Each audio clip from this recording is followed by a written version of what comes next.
మా దేవా మా ప్రభువా, మీకు వందనాలు, మీకు స్తుతులు, మీకు స్తోత్రాలు చెల్లిస్తున్నాం. ఒడంబడిక నియామవళి కావనెంట్ కోడ్ ప్రభా, నిబంధన నియమాలు ప్రభా, ఈ చదవాల్సిన అవసరం ఉందా? అవి మాకు ఏమన్నా పనికొస్తాయా? మీరు బైబిల్లో ఎందుకు పెట్టారు? దగ్గర దగ్గర 3 అధ్యాయాలు. దాని నుంచి మేము ఏం నేర్చుకోవాలనుకుంటున్నారు ప్రభా? ఈరోజు ఈ అంశాన్ని మొదలు పెడుతున్నాం. సో బిగినింగ్లోనే ఆ క్లారిటీ మాకు రావడానికి మీరు సహాయం చేయండి. ఈ వాక్యాన్ని మాకు ఇంట్రెస్టింగ్గా మా యొక్క జీవితానికి అప్లికబుల్గా ఉండేటట్లు మీరు కృప చూపించండి. పరిశుద్ధాత్మని మాకు ఒక టీచర్గా పెట్టి మాకు నేర్పించమని అడుగుతున్నాం. యేసు నామములో ప్రార్థన చేయించున్నాం తండ్రి, ఆమెన్. ఈరోజు బైబిల్ స్టడీ దీని గురించి స్టడీ చేస్తూ ఉన్నప్పుడు నేను బిగినింగ్లో ఏమనుకున్నానంటే మేబీ 1-2 చాప్టర్స్ ఒక సింగిల్ బైబిల్ స్టడీలో చెప్పేయచ్చేమో, పెద్ద ఎక్కువ ఉండవు అని అనుకున్నాను. అందుకనే 21st చాప్టర్ అంతా కూడా స్టడీ చేద్దాం అన్నట్లు అసలు దట్స్ వాట్ ఐ బిగాన్. కానీ నేను దాన్ని స్టడీ చేసే కొద్దీ I thought it's very essential, మనకి చాలా ప్రాముఖ్యం.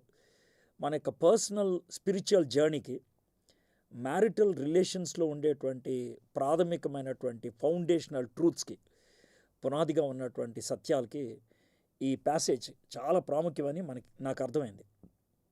అందుకనే I decided to study only 11 verses today, not even the whole chapter, ఎందుకంటే చాలా ఇంపార్టెంట్గా అనిపించాయి. వెల్, మనము సీనాయి కొండ దగ్గరికి 19వ అధ్యాయంలో వచ్చాం. 20వ అధ్యాయంలో దేవుడు 10 ఆజ్ఞలు ఇవ్వటం జరిగింది. అప్పుడు వాళ్ళకి చాలా భయం వేసింది.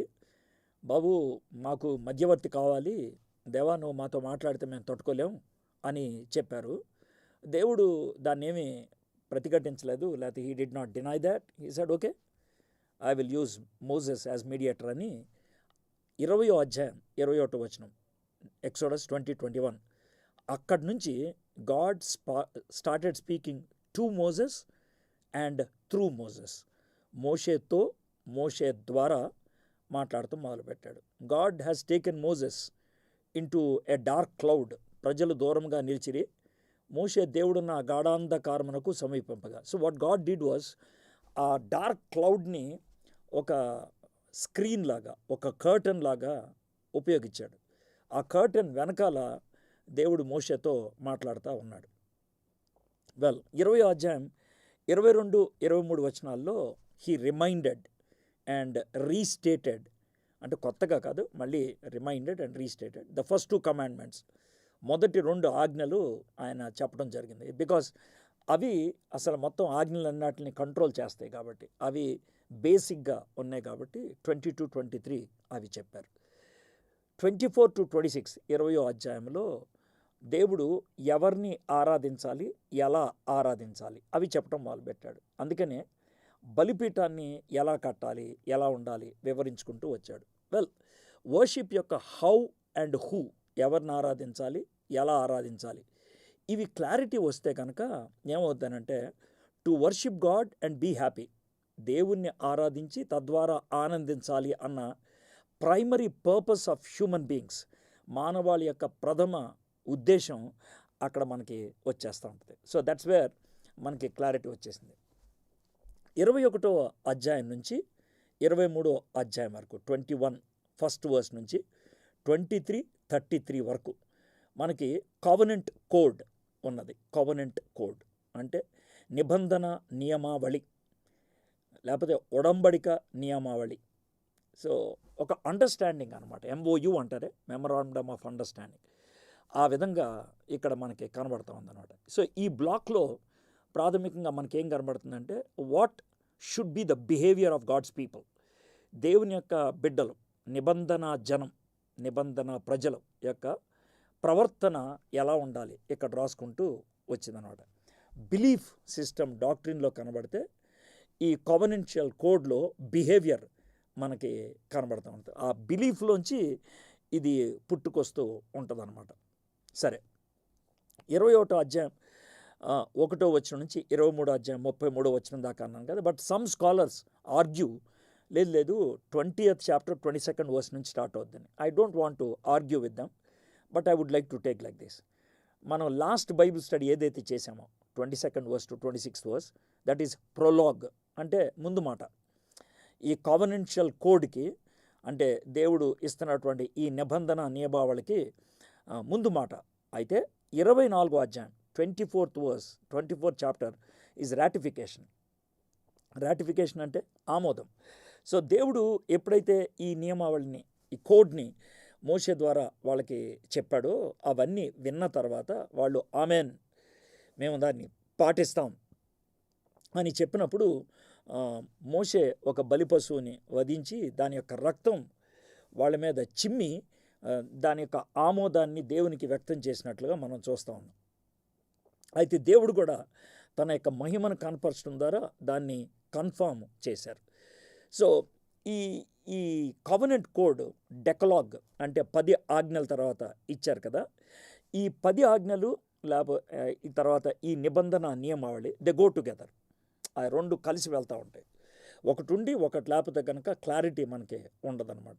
They are the 2 sides of the same coin లాగా ఉంటుందన్నమాట. అయితే మీకు వచ్చిన మాట చెప్పాలి, చాలామంది కామెంటేటర్స్ కానీ, డివోషనల్ ప్రీచర్స్ కానీ, లేకపోతే సిరీస్ తీసుకుంటారే మెసేజెస్ చెప్పేవాళ్ళు కానీ, ఈ సెక్షన్ని వదిలేస్తారు. They don't give messages out of this. నేను చాలా చోట్ల చూశాను అనమాట. వాళ్ళు 20th దాకా చెప్తారు, కొంతమంది 25th దగ్గర మళ్ళీ మొదలు పెడతారు. ఎందుకంటే అక్కడ ప్రత్యక్ష గుడారం యొక్క డైమెన్షన్స్ అవన్నీ ఇస్తూ ఉంటారు కదా, దాని నుంచి ఎలగారికల్ మెసేజెస్ ఇచ్చేవాళ్ళు కొంతమంది ఉంటారు. కొంతమంది అయితే 32nd చాప్టర్ మొదలు పెడతారు. మళ్ళీ అక్కడ బంగారు దూడను తయారు చేయటం దగ్గరికి వస్తుంది అన్నమాట.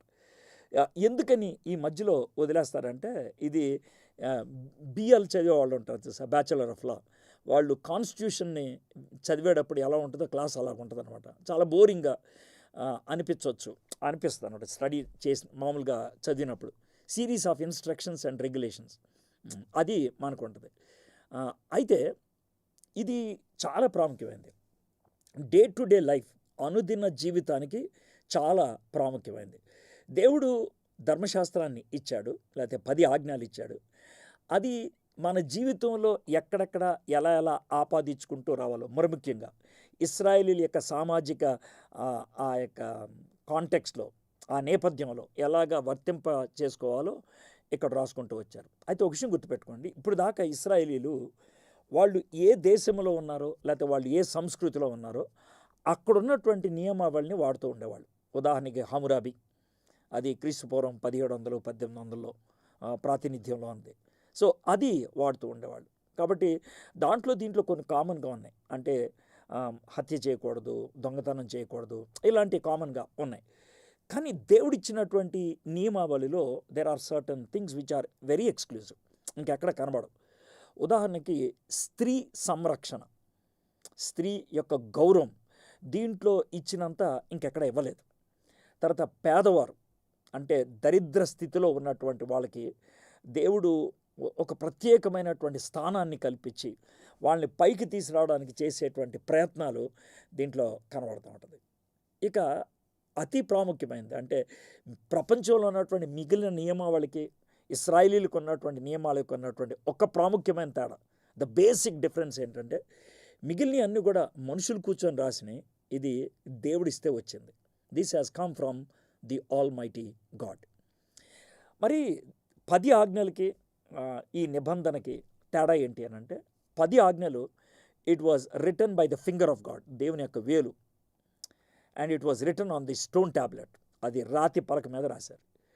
అయితే ఈ నిబంధన నియమావళి it was written by the pen of Moses, Moshe పెన్నుతో రాశాడు. It was written on parchment, అది తోలు మీద లేకపోతే చుట్ల మీద రాయటం జరిగింది.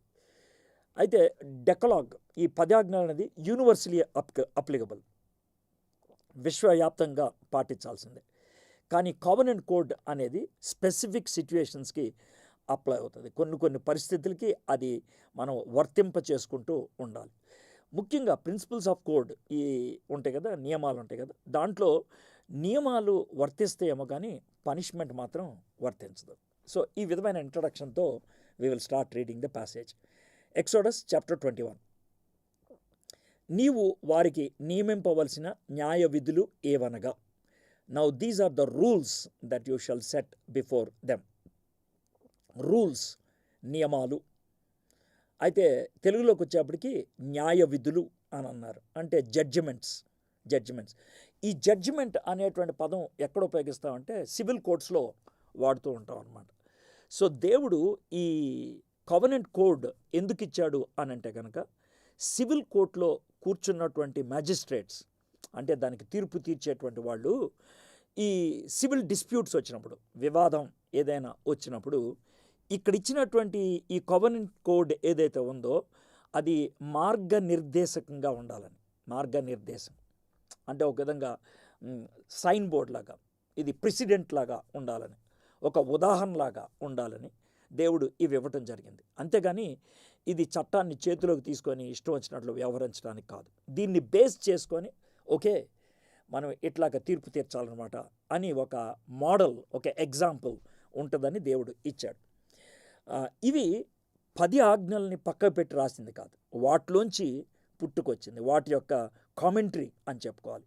వాటిని వేరియస్ సిచ్యువేషన్స్లోకి అప్లై చేయటం అనుకోవాలి. ఇవి మోషేకు దేవుడిచ్చిన న్యాయ రాజకీయ నియమాలు, పొలిటికల్ అండ్ జ్యుడిషియల్ అవి నియమాలు. సో ఈ మనం ఇది చదువుతున్నప్పుడు ఫర్ ఎగ్జాంపుల్ ఎలా ఉంటుందనంటే, ఒక చోట ఒకవేళ ఒకని ఎద్దు ఒకని పొలములోకి వెళ్ళి మేస్తుందనుకో అని అంటారు. అంటే దేవుడు ఎంత డీటెయిల్స్లోకి వెళ్ళాడంటే, నువ్వు ఇశ్రాయేలీడు అయితే, నిబంధన ప్రజలకు చెందినవాడివైతే కనుక, నిబంధన వ్యక్తివైతే కనుక, నీ గేదె, నీ మేక, నీ కుక్క, నీ గాడిద ఎక్కడికి వెళ్తుందో కూడా నీకు తెలియాలి. దానికి కూడా నువ్వు బాధ్యత వహించాలి. సో ఇది అంత డీటెయిల్స్లోకి వెళ్తున్నట్లు మనం చూస్తూ ఉంటాం. Minute details of day to day life, అనుదిన జీవితంలో ఉండేటువంటి విషయాలు. కాబట్టి ఈ బుక్ ఆఫ్ కావెనెంట్, ఈ నిబంధన నియమావళి ఉన్నటువంటి ఈ పుస్తకం ఏదైతే ఉన్నదో is all about living for God, దేవుని కోసం జీవించడం, దేవుని కోసం జీవించడం. సో ఇది వాళ్ళకే కాదు, మనకు కూడా వర్తిస్తుంది. ఎందుకంటే ఇశ్రాయేలీలు నిబంధన ప్రజలు, మనం కూడా నిబంధన ప్రజలం. యేసుక్రీస్తు ద్వారా మనం నిబంధనలోకి ప్రవేశించాం. We entered into the covenant through Jesus Christ. కొత్త నిబంధనలోకి మనం ప్రవేశించాం. సో ఇశ్రాయేల్తో దేవుడు చెప్తున్నటువంటి మాట ఏంటంటే, మీరు సీనాయి పర్వతం దగ్గర ఉన్నప్పుడు జాగ్రత్తగా ఉన్నారు, నేను ప్రత్యక్షమైనప్పుడు మీరు భయపడుతూ అమ్మో నిన్ను చూడలేము అది ఇది అని చెప్పారు. బాగుంది, your behaviour is very good. మీకు చాలా భయంగా ఉంది, గిల్టీగా ఫీల్ అవుతున్నారు, జాగ్రత్తగా ఉంటున్నారు, ఐఎమ్ హ్యాపీ. అయితే మీరు సీనాయి కొండ వదిలేసి వెళ్ళిపోయినప్పుడు మీ ప్రవర్తన అదే విధంగా కొనసాగాలి. Do you understand? సో అది ఈ కావెనెంటల్ కోడ్లో మనకు కనబడుతుంది. సో దీంతో మనకి 21వ శతాబ్దంలో ఉన్నటువంటి మనలాంటి వాళ్ళకి ఎలాగ వర్తిస్తుంది అని అంటే కనుక, మనలో చాలామంది వీ హ్యావ్ డబుల్ లైఫ్, ద్వంద్వ జీవితం ఉంటుంది. ద్వంద్వ జీవితం అంటే ఏంటో మీకు చెప్తాను చూడండి. కొన్ని స్టేట్మెంట్స్ మీరు వేసి ఉండొచ్చు, లేకపోతే కొన్ని స్టేట్మెంట్స్ మీరు విని ఉండొచ్చు. అరే ఇది చర్చ్ అయిపోయిందిరా, లేకపోతేనా ఈరోజు ఆదివారం అయిపోయిందిరా, లేకపోతేనా నా చేతుల్లో బైబిల్ ఉంది, ఏమనుకుంటున్నాం, పాస్టర్ గారు పక్కన ఉన్నాను నేను అక్కడ. ఈ మాటలు ఎందుకు వస్తున్నాయి? ఈరోజు ఆదివారం అయిపోయింది కాబట్టి నేను అది చేయట్లేదు, ఇక్కడ చర్చి కాబట్టి నేను అలా ప్రవర్తించట్లేదు, నా చేతిలో బైబిల్ ఉంది కాబట్టి వ్యవహారం వేరు, నేను పాస్టర్ గారు పక్కన ఉన్నాను కాబట్టి నా మాటల ధోరణి వేరు. దీంతో మనకేమర్థమవుతుంది?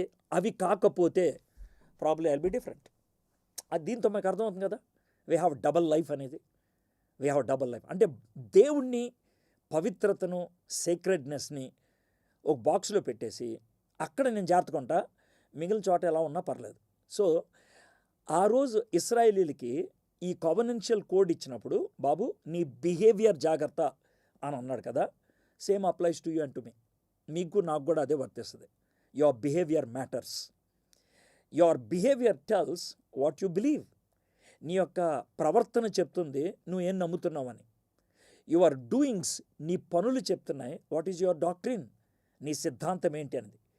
Your attitude will tell what your action will tell what is your attitude. నీ యొక్క పనులు చెప్తున్నాయి నీ యొక్క వైఖరి ఏంటి అనేది.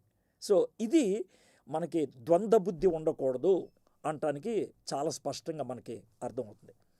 ఇంకోటి ఏంటంటే డెకలాగ్ 10 ఆజ్ఞలు ఎలా స్టార్ట్ అయిందో కావనెంట్ కోడ్ కూడా అలాగే స్టార్ట్ అయింది. ఎలా అంటే 10 ఆజ్ఞలు ఎలా స్టార్ట్ అయినాయి? 20వ అధ్యాయంలో దేవుడు మొట్టమొదట ఎలా మొదలు పెడతాడు? అయ్యా, మీరు ఒకప్పుడు ఐగుప్తు దేశంలో బానిసలుగా ఉన్నారు, అక్కడ నుంచి నేను రెక్కల మీద పక్షిరాజు తీసుకొని వచ్చినట్లు మిమ్మల్ని ఇక్కడికి తీసుకొచ్చాను.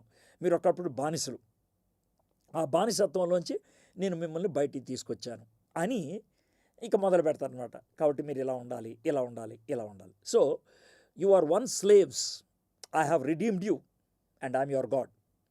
మీరు ఒకప్పుడు బానిసలు, మిమ్మల్ని నేను విమోచించాను, నేను మీకు దేవుణ్ణి.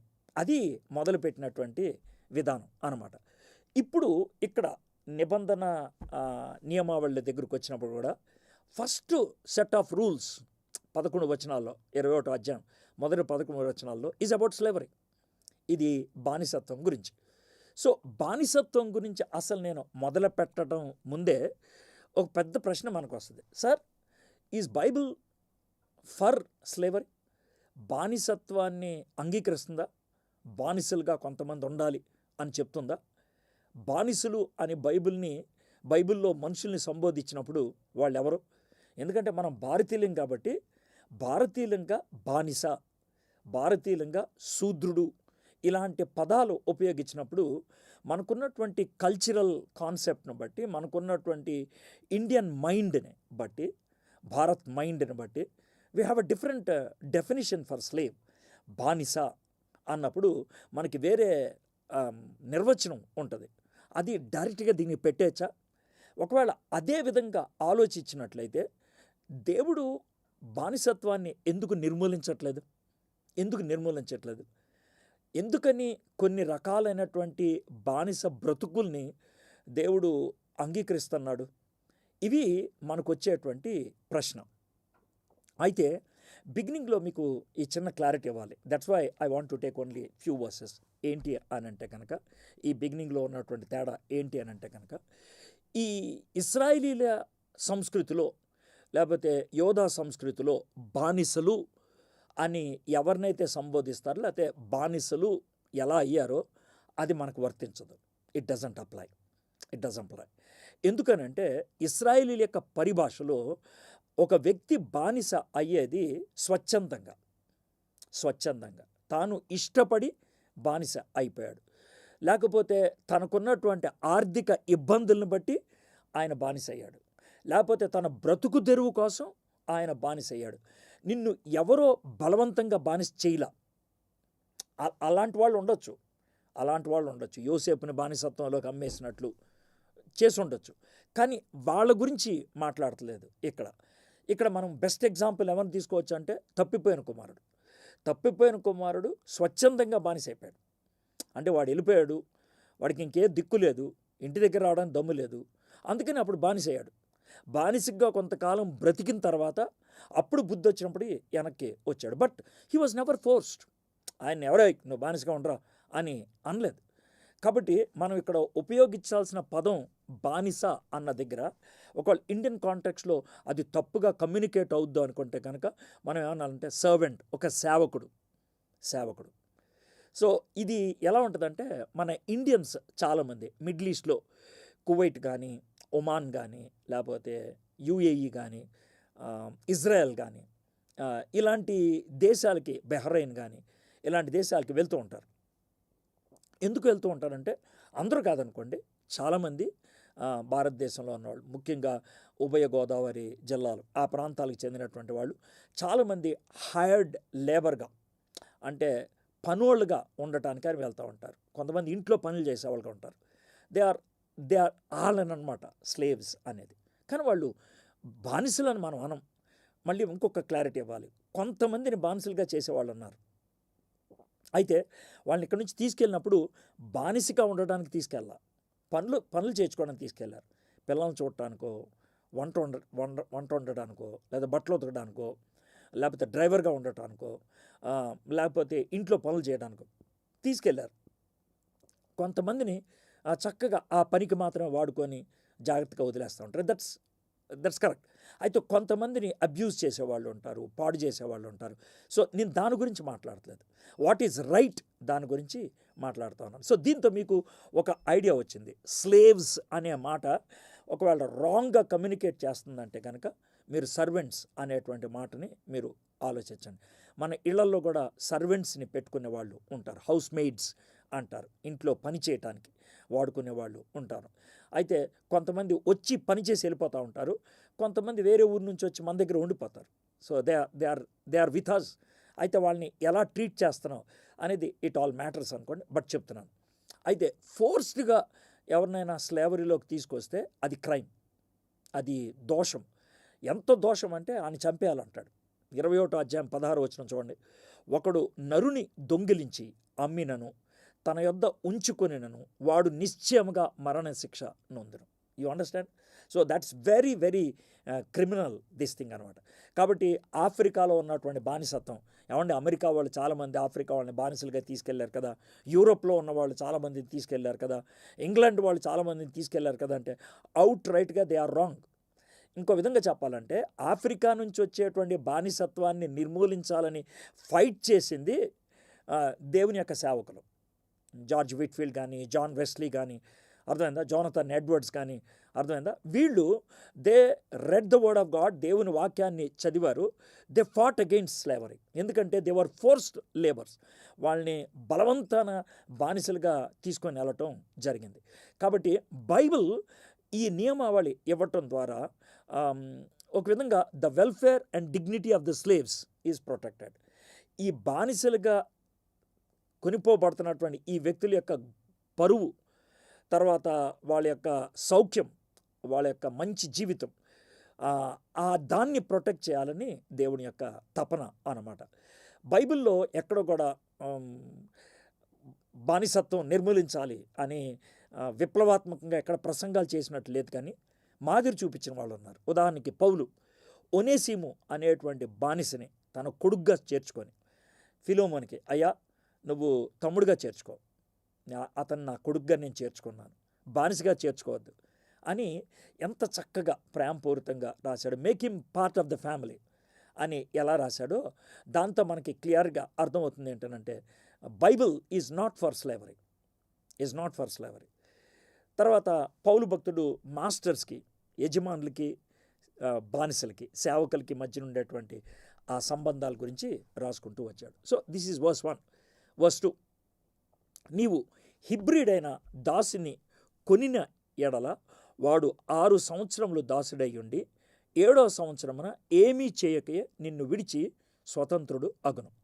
Slavery as far as the covenant code is concerned is temporary.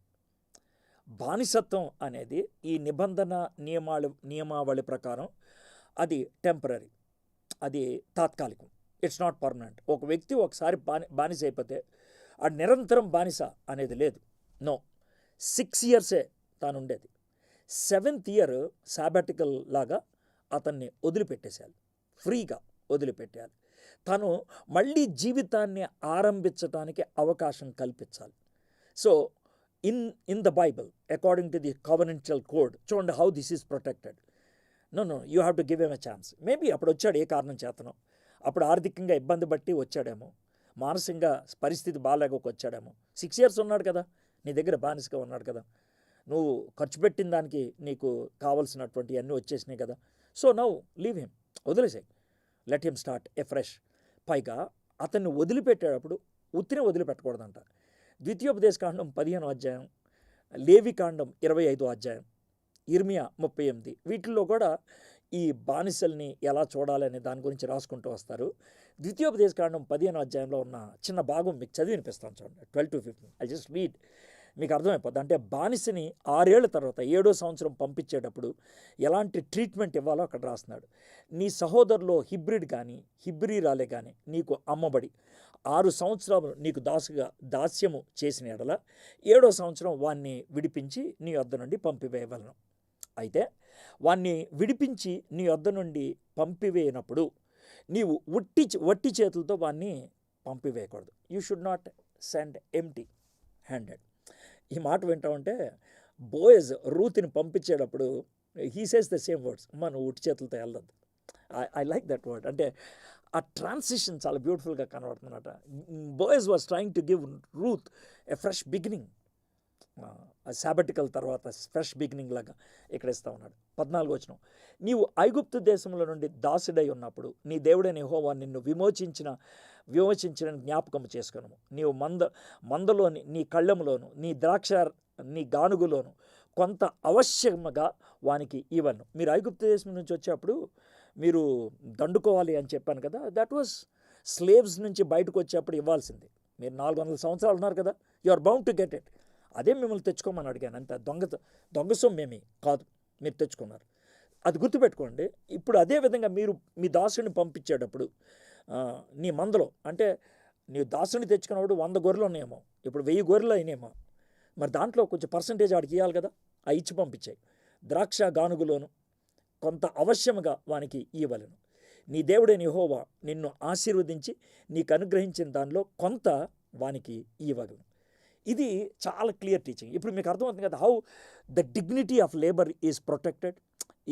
ఈ పని చేసే వాళ్ళకి గౌరవాన్ని ఎలా కాపాడుతున్నాడో మనకి అర్థమవుతుంది కదా. కాబట్టి మాస్టర్ తాను ఈ బానిసల మీద బతికేసి తాను ఏదో సంపాదించేసి కోట్లు సంపాదించేసి ఉండకూడదు. They are bound to get it. Labour లాస్ని అక్కడి నుంచి తీసుకొని వచ్చారు. ఇప్పుడు మీకు అర్థమవుతుందా, ఈరోజు లేబర్ లాస్లో ఇవన్నీ ఎక్కడి నుంచి వచ్చినాయి, కావనెంట్ కోడ్ నుంచి వచ్చినాయి అన్నమాట.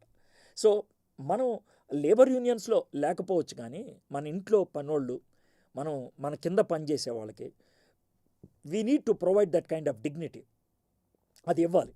సో ఒక ప్రాజెక్ట్లో వర్క్ చేస్తున్నప్పుడు ఒకవేళ నువ్వు ఒక టీమ్ లీడర్ అనుకో, remember you are not bound to get the whole honour. You have to give that honour to the whole team members. Team మొత్తానికి దాన్ని ఆపాదించబద్దులమే ఉన్నాం. అయితే నేను కొంతమందిని గమనించాను, ఏంటనంటే only the top person he gets all the benefit, and ఆయన మొత్తం లేకపోతే ఆవిడే మొత్తం కొట్టేయడానికి ప్రయత్నం చేస్తారు. వెల్, టీమ్ లీడర్గా నీకు ఒక అవార్డు ఇవ్వచ్చు, but when you are talking, నువ్వు మాట్లాడుతున్నప్పుడు అవకాశం వచ్చినప్పుడు you need to spell it out. ఇదిగో నా టీంలో వీళ్ళంతా ఉన్నారు, they played a very important role. ఒకవేళ వాళ్ళల్లో ప్రత్యేకంగా పనిచేసిన వాళ్ళు ఎవరైనా ఉన్నారా, యూ ఐడెంటిఫై, అక్నాలెడ్జ్, దాన్ని గుర్తించాలి. Or else you are missing this important point. ఈ పాయింట్ని నువ్వు మిస్ అవుతూ ఉన్నావు. సో ఇక్కడ ఈ స్లేవరీలో మనం గమనించేది ఏంటనంటే, సో ఒక వ్యక్తిని స్లేవ్గా చేర్చుకొని 6 ఏళ్ళు ఉన్నప్పుడు అతనికి పని కల్పించావు, పని నేర్పించావు, పని చేయడానికి అవకాశాన్ని ఇచ్చావు, రెస్పాన్సిబుల్ లివింగ్కి తనకి ఒక అవకాశం ఇచ్చావు. సో తాను సంపాదించుకొని వెళ్తున్నాడు. సో ఇది చెడ్డగా అనిపించదు. ఇండియాలో చాలామంది ఏమనుకుంటారంటే కొన్ని సంవత్సరాలు అక్కడికి వెళ్ళి పనిచేసి ఎక్కువ సంపాదించుకొని వెనక్కి వస్తాం. సో సేమ్ వే ఇది కూడా అదే.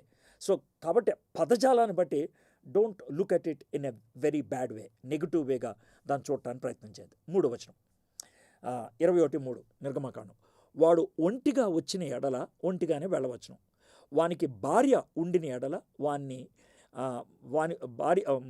వాని భార్య వానితో కూడా వెళ్ళవచ్చును. అంటే దీంట్లో మనకేమర్థమవుతుంది, స్లేవరీ అన్న దాంట్లో శాంక్టిటీ ఆఫ్ మ్యారేజ్ని దేవుడు పక్కకు పెట్టట్లా. నువ్వు స్లేవ్ అయితే నాకే, మాస్టర్ అయితే నాకే. Marriage is sacred. కాబట్టి పెద్దోళ్ళ మధ్యన మ్యారేజ్ గొప్పది, పేదోళ్ళ మధ్యన ఉన్నటువంటి మ్యారిటల్ రిలేషన్ చెడ్డది అనుకోవద్దు. మేబీ నీ మ్యారేజ్కి డబ్బులు ఖర్చు పెట్టి ఉండొచ్చు, నీ మ్యారేజ్ ఘనంగా జరిగి ఉండొచ్చు, నీ మ్యారేజ్కి కొన్ని వేల మంది వచ్చి ఉండొచ్చు. ఐఎమ్ నాట్ అది రాంగ్ అని నేను చెప్పట్లేదు. మేబీ పేదోళ్ళ పెళ్ళికి ఎవరు రాలేదేమో, 2-3 మాత్రమే ఉన్నారేమో, పప్పన్నమే పెట్టారేమో. But marriage is marriage.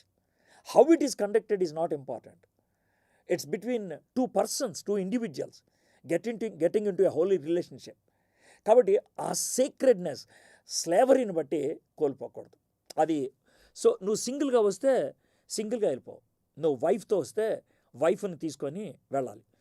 So ఈ విధంగా వెనక్కి వెళ్ళిపోయినటువంటి వాళ్ళని హీబ్రూ భాషలో హ్యాప్సీ, HAPSI, హ్యాప్సీ అంటారు. హ్యాప్సీ అంటే ఫ్రీ పర్సన్, సిటిజన్ అగైన్ అంటారు. పెడర్సన్ అనేటువంటి ఆయన 1926లో రాసిన కామెంటరీలో, వెరీ ఓల్డ్ కామెంటరీ, ఆ కామెంటరీలో ఏమంటాడంటే, ఏన్షియన్ నీర్ ఈస్టర్న్ అంటే ఆ కల్చర్లో, ఆ సంస్కృతిలో ఒక సోషల్ గ్రూప్, ఒక సాంఘిక గుంపు ఉన్నది, దాని పేరు హుప్సు అంటాడు. ఆ హుప్సు గురించి రాస్తూ ఏమంటాడంటే, హ్యాప్సీ నుంచి వచ్చింది హుప్సు అంటే ఏంటి, బానిసలుగా పనిచేసి 6 ఏళ్ళ తర్వాత వాళ్ళు పౌరులు అయిపోయిన తర్వాత వాళ్ళంతా ఒక సామాజిక వర్గం అయిపోయారు. ఆ సామాజిక వర్గం పేరు హుప్సు అని అంటా ఉన్నాడు. So the secretness of marriage is kept alive అనిపిస్తుంది. సో ఇప్పుడు 4 నుంచి 6 దాకా చదువుదాం. వాని యజమానుడు వానికి భార్యనిచ్చిన తర్వాత ఆమె వాని వలన కుమారునైనను కుమార్తెలనైనను కనిన ఎడల ఆ భార్యయు ఆమె పిల్లలు ఆమె యజమానుని సొత్తగుదురు, కానీ వాడు ఒంటిగానే పోవలను. అయితే ఆ దాసుడు, నేనే నా యజమానుని, నా భార్యను, నా పిల్లలను ప్రేమించున్నాను, నేను వారిని విడిచి స్వతంత్రున్నై పోనొల్లనని నిజముగా చెప్పిన ఎడల వాని యజమానుడు దేవుని యొద్దకు వాణ్ణి తీసుకొని రావలను. మరియు వాని యజమానుడు తలుపునొద్దకైనను ద్వార బంధమునొద్దకైనను వాణ్ణి తోడుకొని పోయి వాని చెవిని కుదురుతో గుచ్చవలను. తర్వాత వాడు నిరంతరము వానికి దాసుడై ఉండను. ఇది కొంచెం కాంప్లెక్స్గా అనిపిస్తూ ఉందన్నమాట. ఇదేంటంటే, నువ్వు స్లేవ్గా వచ్చావు, కానీ నువ్వు భార్యతో రాలేవు. నీ యజమానుడు నీకు భార్యను ప్రొవైడ్ చేశాడు. కాబట్టి నీ యజమానుడు నీకు భార్యని ప్రొవైడ్ చేశాడు కాబట్టి నువ్వు 6 ఏళ్ళు అయిపోయింది, నువ్వు వెళ్ళిపోయావు. ఆమెకు 6 ఏళ్ళు అవ్వలేదు, ఆమెను తీసుకెళ్ళకూడదు. ఆమె పిల్లలను కూడా నువ్వు తీసుకెళ్ళకూడదు. పైగా నీ యజమానుడు నీకు ప్రొవైడ్ చేశాడు. ఇది వింటున్నప్పుడు, సార్ ఇది చాలా క్రూయల్గా ఉంది సార్, చాలా కిరాతకంగా ఉంది సార్ అనేటువంటి మాట వస్తుంది. No, it is not cruel. But జాగ్రత్తగా వింటే కనుక ఈ భర్తకి, ఈ స్లేవ్ హస్బెండ్ ఎవరైతే ఉన్నాడో అతనికి 3 ఆప్షన్స్ ఉన్నాయండి. There are 3 options. ఇందులో మొదటి ఆప్షన్ ఏంటి అని అంటే కనుక లేవికాండం 25 అధ్యాయం 47 నుంచి 55 దాకా ఉన్నటువంటి దాని ప్రకారం ఏంటనంటే, this husband has the option of buying back his family. ఇప్పుడు నా భార్య 4 ఏళ్ళే పనిచేసిందండి బానిసగా, నేను 6 ఏళ్ళు పనిచేశాను. కాబట్టి ఆవిడ ఇంకో 2 ఏళ్ళు పనిచేయాలి. ఆ 2 ఏళ్ళకి ఎంత డబ్బులు ఇవ్వాలో నేను ఇచ్చేసి నా భార్యను విడిపించుకొని నేను వెళ్ళిపోతాను. So that is possible. అంటే నువ్వు కష్టపడి పనిచేసి you are getting back your wife. So దీనికి ఒక ఆప్షన్ ఉన్నది. రెండవ ఆప్షన్ ఏంటి అని అంటే కనుక వెయిట్ చేయటం. సో నాకైతే విడుదల దొరికింది, కానీ నేను వెళ్ళను. ఈ పక్కన ఇంకో ఉద్యోగం చేసుకొని ఇక్కడ వెయిట్ చేస్తూ ఉంటాను. నా భార్య టైం అయిపోయిన తర్వాత అప్పుడు ఆవిడని తీసుకొని నేను వెళ్ళిపోతాను. This is the second option. ఇక థర్డ్ ఆప్షన్ ఉంది, దానికి క్లారిటీగా చెప్తున్నాడు ఇక్కడ. ఏమంటున్నాడంటే, నాకు నా భార్య అంటే ఇష్టం, ఐ లవ్ మై వైఫ్, నాకు నా పిల్లలంటే చాలా ఇష్టం, నా యజమానుడు అంటే కూడా ఇష్టం, కాబట్టి స్వచ్ఛందంగా నేను వెనక్కి వచ్చేస్తున్నాను. నాకు 6 years అయిపోయింది, నువ్వు వెళ్ళిపోమంటున్నావు, నేను వెళ్ళిపోవాలి, కానీ నేను అట్లా, నువ్వేమి నన్ను బలవంతం చేయట్లా, నేనే వచ్చేసాను, ఐ కేమ్ టు యూ అని కనుక చెప్తే అంట, యజమానుడంట అలాంటి బానిసను దేవుని దగ్గర తీసుకెళ్ళాలంట. ఇన్ ద ప్రెసెన్స్ ఆఫ్ యావే తీసుకెళ్ళి ఆ గుమ్మం దగ్గర ఈ చెవి ఇక్కడ పెట్టి ఒక బాణంతో రంధ్రం పెట్టాలి. అది ఏ గుమ్మం అన్న దగ్గర స్కాలర్స్ 2 రకాల వ్యూస్ ఇస్తున్నారు. కొంతమంది ఏమంటారంటే దేవుని దగ్గరికి తీసుకెళ్ళమన్నారు కాబట్టి బాగుంటారు, ఆలయం యొక్క ద్వారం అంటారు. కానీ కొంతమంది ఏమంటారంటే ఈయన ఎవరింట్లో అయితే పర్మనెంట్గా ఉండిపోవడానికి ఇష్టపడుతున్నాడో ఆ గుమ్మం అంటారు. సో నాకైతే ఇంటి గుమ్మమే రైటు అనిపిస్తూ ఉందన్నమాట. సో అక్కడ ఆయనకి ఆ విధంగా రంధ్రం పెట్టడం ద్వారా ఏమంటున్నాడంటే, ఈయన ఇంకెప్పటికీ మా ఇంట్లో బానిసగా ఉంటున్నాడు, ఆయన ఇష్టపడుతున్నాడు, so I will take him in to this family అని చెప్పడం అనమాట. సో ఇది ఈ 6 verses మనం చూస్తూ ఉండే. అయితే దీని నుంచి నేను స్పిరిచువల్ లెసన్స్ నేర్చుకున్నా, ఇక్కడ చెప్పేస్తాను ఏంటి అనేది. మొదటిది ఏంటంటే, యోహాను 8:34 ప్రకారం యేసే చెప్పిన మాట ఏంటంటే, పాపము చేయి ప్రతివాడు పాపమునకు దాసుడని మీతో నిశ్చయంగా చెప్తున్నాం. We are all slaves to various habits, various weaknesses, whatever it is. నేను ఒకప్పుడు బానిసని, నేను అదే గమనించాను. ఫిలోమోన్కి రాసిన పత్రిక చదువుతున్నప్పుడు మా నాన్నగారు రాసిన పాయింట్ నాకు బాగా టచ్ అయింది. You are a slave. Yes, I'm a slave. అది రియలైజ్ అవ్వడానికి చాలా టైం పట్టింది. It took a long time. నేను వేరియస్ థింగ్స్కి నేను స్లేవ్ అయిపోయాను అనేది. కొంతమంది మూవీస్కి, కొంతమందికి పాన్, కొంతమంది తాగుడు, కొంతమంది ఇలిసిట్ రిలేషన్స్, ఈ విధంగా వేరే వేరే వాటికి బానిసలైపోతూ ఉంటారు. So I realised that I'm a slave. Second thing what I realised is, నేను స్లేవ్ని అయితే దేవుడు ఆ స్లేవరీ నుంచి నాకు వెలకట్టి, స్లేవ్ మనీ, స్లేవ్ ర్యాన్సమ్, వెలకట్టి నాకు వెల చెల్లించడానికి ఆయన వచ్చాడు కదా, to pay the ransom. So బానిసకు ఉండేటువంటి రేటు ఉంటుంది, ఆ రేటు కట్టి నన్ను కొన్నాడు. మనం 1 కొరింథీ 6:19-20 చూస్తాం. మీరు మీ సొత్తు కాదు, విలువబడి కొనబడ్డవారు గనుక మీ దేహంతో దేవుని మహిమపరచండి. So we were slaves. John 8:34 ప్రకారం మనం స్లేవిష్ మార్కెట్లో ఉన్నప్పుడు యేసయ్య తన స్వరక్తం ఇచ్చి కొన్నాడు. He is now our master. అయితే ఈ మాస్టర్ కాబట్టి హీఈస్ నాట్ ఫోర్సింగ్ అస్. జాగ్రత్త చూడండి, హీఈస్ నాట్ ఫోర్సింగ్ అస్. రా నువ్వు నాకు బానిసగా ఉండాలి, నేను కొన్నాను, నేను ఏమనుకున్నాను అని ఆయన ఏమంటలేదు. What is the choice that is been given to us? ఇక్కడ ఒక చిన్న ప్యాసేజ్ నేను చదివి వినిపిస్తాను. జస్ట్ రీడింగ్ ఇట్, మీరు కూడా చదవండి, చాలా బ్యూటిఫుల్గా ఉంటుంది. రోమిల్కి రాసిన పత్రిక 6:15-20 దాకా. రోమా 6:15-20 2 సార్లు ఎందుకు చదివానంటే I want you to look into it. చాలా బ్యూటిఫుల్గా ఉంటుంది. అట్లయిన ఎడల కృపకే కానీ ధర్మశాస్త్రంనకు లోనగు వారము కామని పాపము చేయదమా? అది అన్నటికీ కూడదు. లోబడుటకు దేనికి మిమ్ముని మీరు దాసులుగా అప్పగించుకుందరో అది చావు నిమిత్తముగా పాపమునకే కానీ, నీతి నిమిత్తముగా విధేయతకే కానీ దేనికి మీరు లోబడుదరో దానికే దాసులగురదని మీరు ఎరగరా. సో ఇక్కడ 2 ఆప్షన్స్ ఉన్నాయి. ఒకటి పాపము, రెండోది లోబడటం, దేవుని యొక్క మాటకు లోబడటం. దేనికి మిమ్మల్ని మీరు అప్పగించుకుంటారు? 17 మీరు పాపమునకు దాసులై ఉంటిరి కానీ ఏ ఉపదేశ క్రమమునకు మీరు అప్పగించబడితిరో దానికి హృదయపూర్వకంగా లోబడిన వారై పాపము నుండి విమోచించబడి నీతికి దాసులైతిరి. ఇందుకు దేవునికి స్తోత్రం. మీరు దాన్ని వదిలేసి ఇక్కడికి వచ్చారు. పాపము నుండి విమోచింపబడిన నీతికి దాసులైతే ఇందుకు దేవుని స్తోత్రం. మీ శరీర బలహీనతను బట్టి మనుష్య రీతిగా మాట్లాడుచున్నాను. ఏమనగా అక్రమము చేయుటకై అపవిత్రతకును అక్రమమునకును మీ అవయవములను దాసులుగా ఎలాగో అప్పగించిరో అలాగే, ఇప్పటిదాకా దానికి అప్పగించారు, అలాగే పరిశుద్ధత కలుగుటకై ఇప్పుడు మీ అవయవములను నీతికి దాసులుగా అప్పగించండి. We are still slaves. Please try to understand. But slaves ఎలాగా? By choice. అప్పుడు slaves because of our weakness. ఇక్కడ స్లేవ్స్ బై చాయిస్, వాలంటరీగా. ఏసే నన్ను విమోచించి అక్కడ రోడ్డు మీద పెడితే, అయ్యా ఏం చేద్దాం అనుకుంటున్నావు? ఎక్కడికి వెళ్తాను? నీ దగ్గరకు వస్తాను, నిన్ను వెంబడిస్తాను, నీతో ఉంటాను నేను. You have set me free. నీలో నాకు స్వేచ్ఛ ఉన్నది. ఆ స్వేచ్ఛని ఇప్పుడు రైట్ వేగా యూజ్ చేస్తున్నాను నేను. ఒకప్పుడు స్వేచ్ఛను దుర్వినియోగం చేసి దాసుడిని అయిపోయాను. ఇప్పుడు స్వేచ్ఛను సద్వినియోగం చేసి ఆ దాస్యత్వంలో, నీ దాస్యత్వంలో నీకు దాసుడిగా, నీకు దాసురాలుగా నా మ్యాక్సిమం ఫ్రీడమ్ని అనుభవించాలనుకుంటున్నాను. ఇది మీ యొక్క సిస్టంలోకి ఎంటర్ అయితే కనుక, మీ యొక్క మైండ్లోకి ఎంటర్ అయితే, the way you look at your life, the way you look at holiness, అది ఇంకెప్పటికీ కష్టంగా అనిపించదు. You deem it as a joy to obey the commandments of God. దేవుని ఆజ్ఞకు లోబడటం అనేది చాలా ఇష్టంగా జరుగుద్ది అనమాట. పౌలు భక్తుడు రోమీలకు రాసినటువంటి ఈ పత్రికలో ఈ మాటలు ఎందుకు రాశాడు తెలుసా? రోమ్లో చాలామంది బానిసలు ఉంటారు. వాళ్ళకి ఇది చాలా క్లియర్గా అర్థమైపోద్ది. బానిస అనగానే వాళ్ళకి అర్థమైపోద్ది, మీరు పాపానికి బానిస, ఇప్పుడు నీతికి బానిస అయ్యారు. సో పాపానికి బానిస అయినప్పుడు మీరేం చేశారో, నీతికి బానిస అయినప్పుడు మీరేం చేయాలో పౌలు భక్తుడు చాలా స్పష్టంగా చెప్తున్నాడు. Their language is very simple. So we are wilfully, voluntarily, until death we want to be slave of Jesus Christ.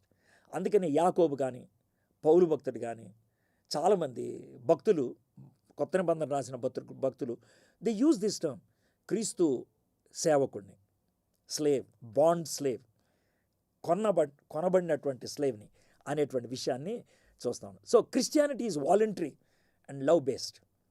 ప్రేమతో క్రైస్తవ సంబంధాలు ఉంటాయి, అది స్వచ్ఛందంగా ఉంటాయి, అది బలవంతంగా రా అని కోరేవి కాదనేటువంటి విషయం అర్థమవుతుంది. సో ఇక్కడ మన మాస్టర్ గారు ఎవరు?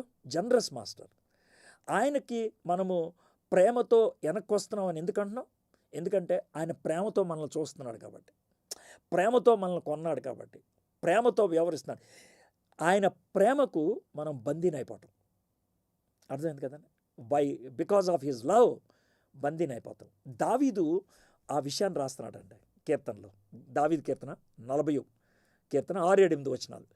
బలులనైనను నైవేద్యములనైనను నువ్వు కోరటలేదు, నీవు నాకు చెవులు నిర్మించి ఉన్నావు. తెలుగులో నిర్మించి ఉన్నావు అని అన్నారు, కానీ యాక్చువల్గా హీబ్రూ వర్డ్ ఏంటంటే పియర్స్, రంధ్రం చేసి ఉన్నావు. అంటే నన్ను బానిసగా చేసావు. దహన బలునైనను పాప పరిహారార్థ బలునైను నువ్వు తెమ్మనలేవు లేదు.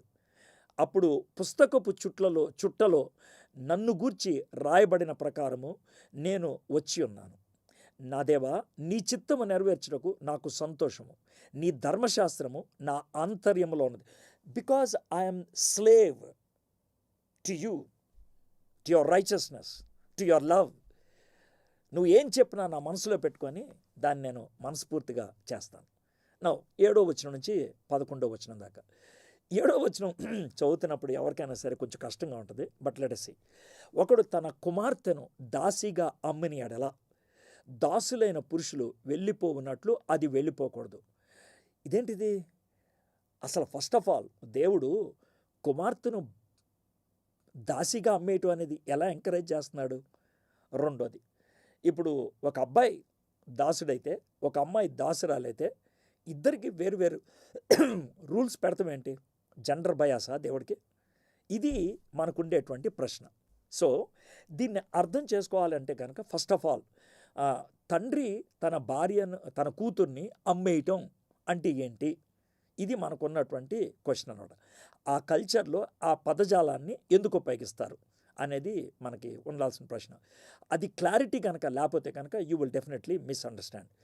కల్చరలీ చెప్పాలంటే this is a father giving his daughter to an eligible rich man in marriage. తన కుమార్తెను యోగ్యుడైనటువంటి ఒక పురుషునికి ఈ కూతుర్ని ఇస్తే బ్రైడ్ ప్రైజ్ అంటారు. ఆ అమ్మాయిని తెచ్చుకున్నందుకు ఇతను డబ్బులు ఇవ్వాలి. అబ్రహాము ఎలియాజర్కి అలా ఇచ్చి పంపించాడు. యూ హ్యావ్ టు గివ్, ఇవ్వాలి. ఆ విధంగా ఇవ్వటం అనమాట. సో అప్పుడు ఏమవుతుంది? కూతుర్ని అతనికి ఇచ్చేసావు, కూతుర్ని ఇవ్వటం బట్టి డబ్బులు నువ్వు తెచ్చుకున్నావు. కాబట్టి ఈ విధంగా చేయటం అనేది అమ్మయ్య నా కూతురు యొక్క బెడద పోయింది అంటానికి కాదు, తన కూతురికి శ్రేష్టమైనటువంటి జీవితాన్ని ఇవ్వడానికని యోగ్యుడైనటువంటి పురుషునికి ఆమెను అప్పగించడం, యోగ్యుడైనటువంటి పురుషుడికి అప్పగించడం. సో ఇది చేసేది, hoping to provide her a better life, a rich home, ఒక మంచి హోమ్. సో ఎప్పుడైతే ఆ పురుషుడికి ఇచ్చాడో ఆ పురుషుడు చేయగలిగేటువంటి పనులేంటి? నెంబర్ 1, ఆయనే పెళ్లి చేసుకోవచ్చు. నెంబర్ 2, ఆ అమ్మాయిని తన కొడుక్కిచ్చి పెళ్లి చేయొచ్చు. ఈ విధంగా పెళ్లి చేసుకోవటం ద్వారా ఏమైపోద్ది? ఆ అమ్మాయి ఇంట్లో వ్యక్తి అయిపోద్ది. She becomes a citizen, a wife or a daughter. భార్య అవుతుంది, లేకపోతే కుమార్తె అవుతుంది. సో అది మనం బైబిల్లో చాలాసార్లు చూస్తాం. ఎస్తేర్ అలాగైనట్లు మనం చూస్తాం. రూత్ ఆ విధంగా అయినట్లు మనం చూస్తాం. తర్వాత several people they have become like that. ఒక బానిసగా ఎంటర్ అయ్యి వాళ్ళు రాణి అయిపోవటం, లేకపోతే ఉన్నతమైన స్థాయిలోకి వెళ్ళిపోవటం అనేది జరుగుతూ ఉంది. సో ఇది 7వ వచనం. So don't misunderstand. తండ్రి అమ్మేయటం అని అంటే అది కిరాతకంగా ఆలోచించద్దు. తర్వాత చిన్న పిల్లని అమ్మేశారు అనుకోవద్దు. అమ్మాయి ఎదిగిన అమ్మాయి, మ్యారేజబుల్ ఏజ్లోకి వచ్చింది, అందుకనే ఆ మాట ఉపయోగించారు. 8th వర్స్, ఆ అమ్మాయిని ఇచ్చిన తర్వాత అమ్మాయి చాలా వల్నరబుల్ పొజిషన్లో ఉంటుంది. అందుకనే దేవుడు కొన్ని లాస్ని పెట్టాడు ప్రొటెక్ట్ చేయడానికి. చూద్దాం దానిని. అంటే ఆ అమ్మాయిని ప్రధానము చేసుకొనిన యజమానుని దృష్టికి అది ఇష్టురాలు కాని ఎడల, తెచ్చుకున్నాడు, కొనుక్కున్నాడు, కానీ ఇష్టం అనిపించలేదు, అది విడిపించబడినట్లు అవకాశం ఇవ్వను. ఆమెకి ఇష్టం లేకపోతే ఒక ఛాన్స్ ఇవ్వాలి. సరే మా ఏమంటావు, వెళ్తావా? విడిపించడానికి ఇవ్వాలి. దాన్ని వంచినందున అన్యజనులకు దాన్ని అమ్ముటకు వానికి అధికారము లేదు. ఇందాక చెప్పినట్లుగా this young girl is in all kinds of problems. ఎలాగంటే యజమానుడు మాన్స్టర్ లాగా అయిపోవచ్చు. The master can become monster. రెండోది, ఆ యజమానుడు ఆమెని ఇంకెవరికైనా బానిసగా అమ్మేయచ్చు.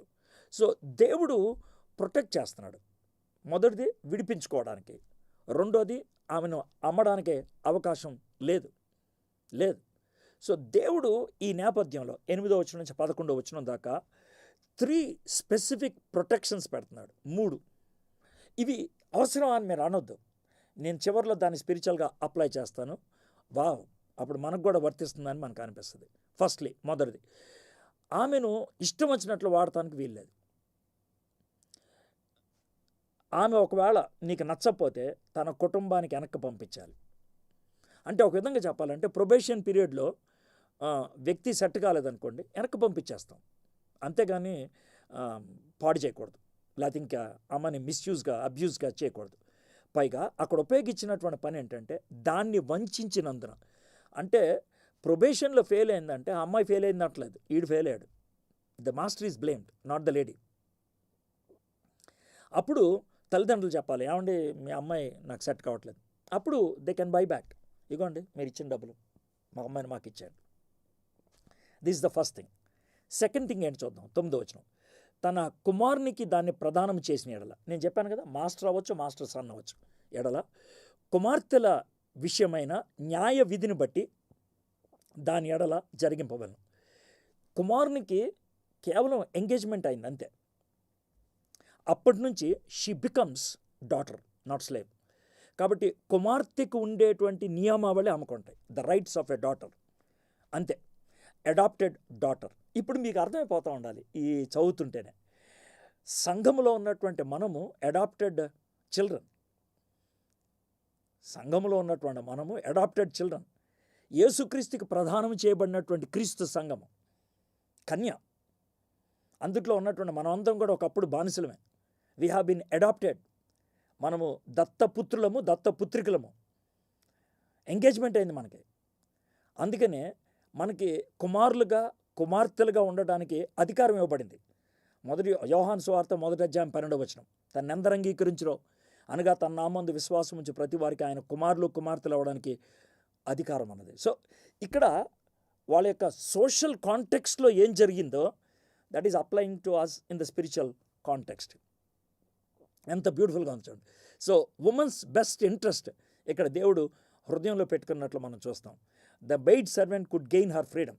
ఆమె స్వేచ్ఛను పొందొచ్చు by being betroth to the master son. ఆ యజమానుడి యొక్క కొడుక్కి ఎంగేజ్మెంట్తో తాను ఆ యొక్క బానిసత్వం నుంచి పూర్తి విడుదల పొందుద్ది. As a married woman she should have the full rights of a free citizen. So ఇప్పుడు ఇది సెకండ్ అయిపోయింది. థర్డ్ దానికి మనం వద్దాం. 10వ వచనం. 8వ వచనంలో ఆమెకు ఫ్రీడమ్ ఇవ్వాలి వెనక్కి వెళ్ళటానికి. 9వ వచనంలో ఆమెను కుమార్తెగా స్వీకరించి ఆమెకు కుమార్తెకు ఉండాల్సినటువంటి హక్కులు ఆమెకి కల్పించాలి. 10వ వచనం, ఆ కుమారుడు వేరొక దాన్ని చేర్చుకొనినను మొదటి దానికి ఆహారమును, వస్త్రమును, సంసార ధర్మమును తక్కువ చేయకూడదు. ఈ మూడును దానికి కలుగజేయని ఎడల అది ఏమీయూ ఇయ్యక స్వతంత్రురాలే పోవచ్చును. కొన్నిసార్లు మ్యారేజ్ బ్రేక్ అవ్వచ్చు, లేకపోతే డివోర్స్లోకి వెళ్ళిపోవచ్చు. ఆ టైంలో ఏం చేస్తాడు? ఇప్పుడు ఆ పూర్వకాలంలో ఒక అబ్బాయి ఒక అమ్మాయిని పెళ్లి చేసుకుంటే ఆ అమ్మాయి తండ్రికి ఏం చేస్తాడంటే ఆ అమ్మాయికి వెల కడతాడు. అదే యాకోబు కట్టింది లాబానికి. అర్థమైందండి? వెల కడతాడు. ఎందుకు వెల కడతాడంటే అది ఆ కూతురు పేరున తండ్రి దగ్గర ఉంటుంది. ఏ కారణం చేత అయినా సరే భర్త వదిలేసినా, భర్త డివోర్స్ ఇచ్చినా, ఇంకేమన్నా సమస్యలు వచ్చినా, భర్త చచ్చిపోయినా తండ్రి వచ్చినటువంటి దీన్ని బట్టి ఆ అమ్మాయి బ్రతుకు దేవుడికి అది పనికి వస్తుంది అనమాట. ఇది సెక్యూరిటీ లాగా ఉంటుంది అనమాట. ఇప్పుడు మనం రివర్స్ అయిపోయారు, అబ్బాయిలు అమ్మాయిల దగ్గర తెచ్చుకుంటున్నారు. కానీ అప్పట్లో ఇశ్రాయేలీలకు ఉన్నటువంటిది విషయం ఇదే. The man used to pay and get the wife. మగోడు డబ్బులిచ్చి భార్యను కొనుక్కు తెచ్చుకుంటాడు. ఆ డబ్బులు భార్య యొక్క తండ్రి దగ్గర ఎందుకు పెడతారు? ఆస్తి. డబ్బులు అన్నప్పుడు don't take literally money, what ever it is. అది పొలం అవ్వచ్చు, ఎద్దులు అవ్వచ్చు, ఇంకేదైనా అవ్వచ్చు. ఎందుకు పనికి వస్తుంది అంటే by any chance the husband is gone, it will be a సెక్యూరిటీగా ఉంటుంది. అయితే ఈ అమ్మాయి ఇంట్లోకి పని పిల్లగా వచ్చింది, మెయిడ్ సర్వెంట్గా వచ్చింది. ఇప్పుడు భార్య అయిపోయింది. ఇప్పుడు డబ్బులు ఎవరిగా? కాబట్టి ఫియాన్సీ కనుక మనసు మార్చుకుంటే ఏం చేయాలి? లేకపోతే భార్య అయిన తర్వాత మనసు మార్చుకుంటే ఏం చేయాలి? 3 థింగ్స్ షుడ్ బి ప్రొవైడెడ్ అంటున్నాడు. 3. ఒకటి ఏంటంటే ఫుడ్ అన్నప్పుడు ఏదో గంజన్నం అనుకోవద్దు. అక్కడ హీబ్రూ భాషలో ఉన్నటువంటి పదజాలం యొక్క మీనింగ్ ఏంటంటే మీట్, మాంసం, శ్రేష్టమైనటువంటి ఆహారం. That's number 1.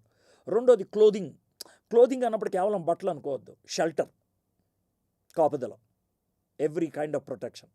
మూడోది ఏంటంటే మ్యారిటల్ రైట్స్, అంటే సెక్షువల్ ఇంటిమసీ.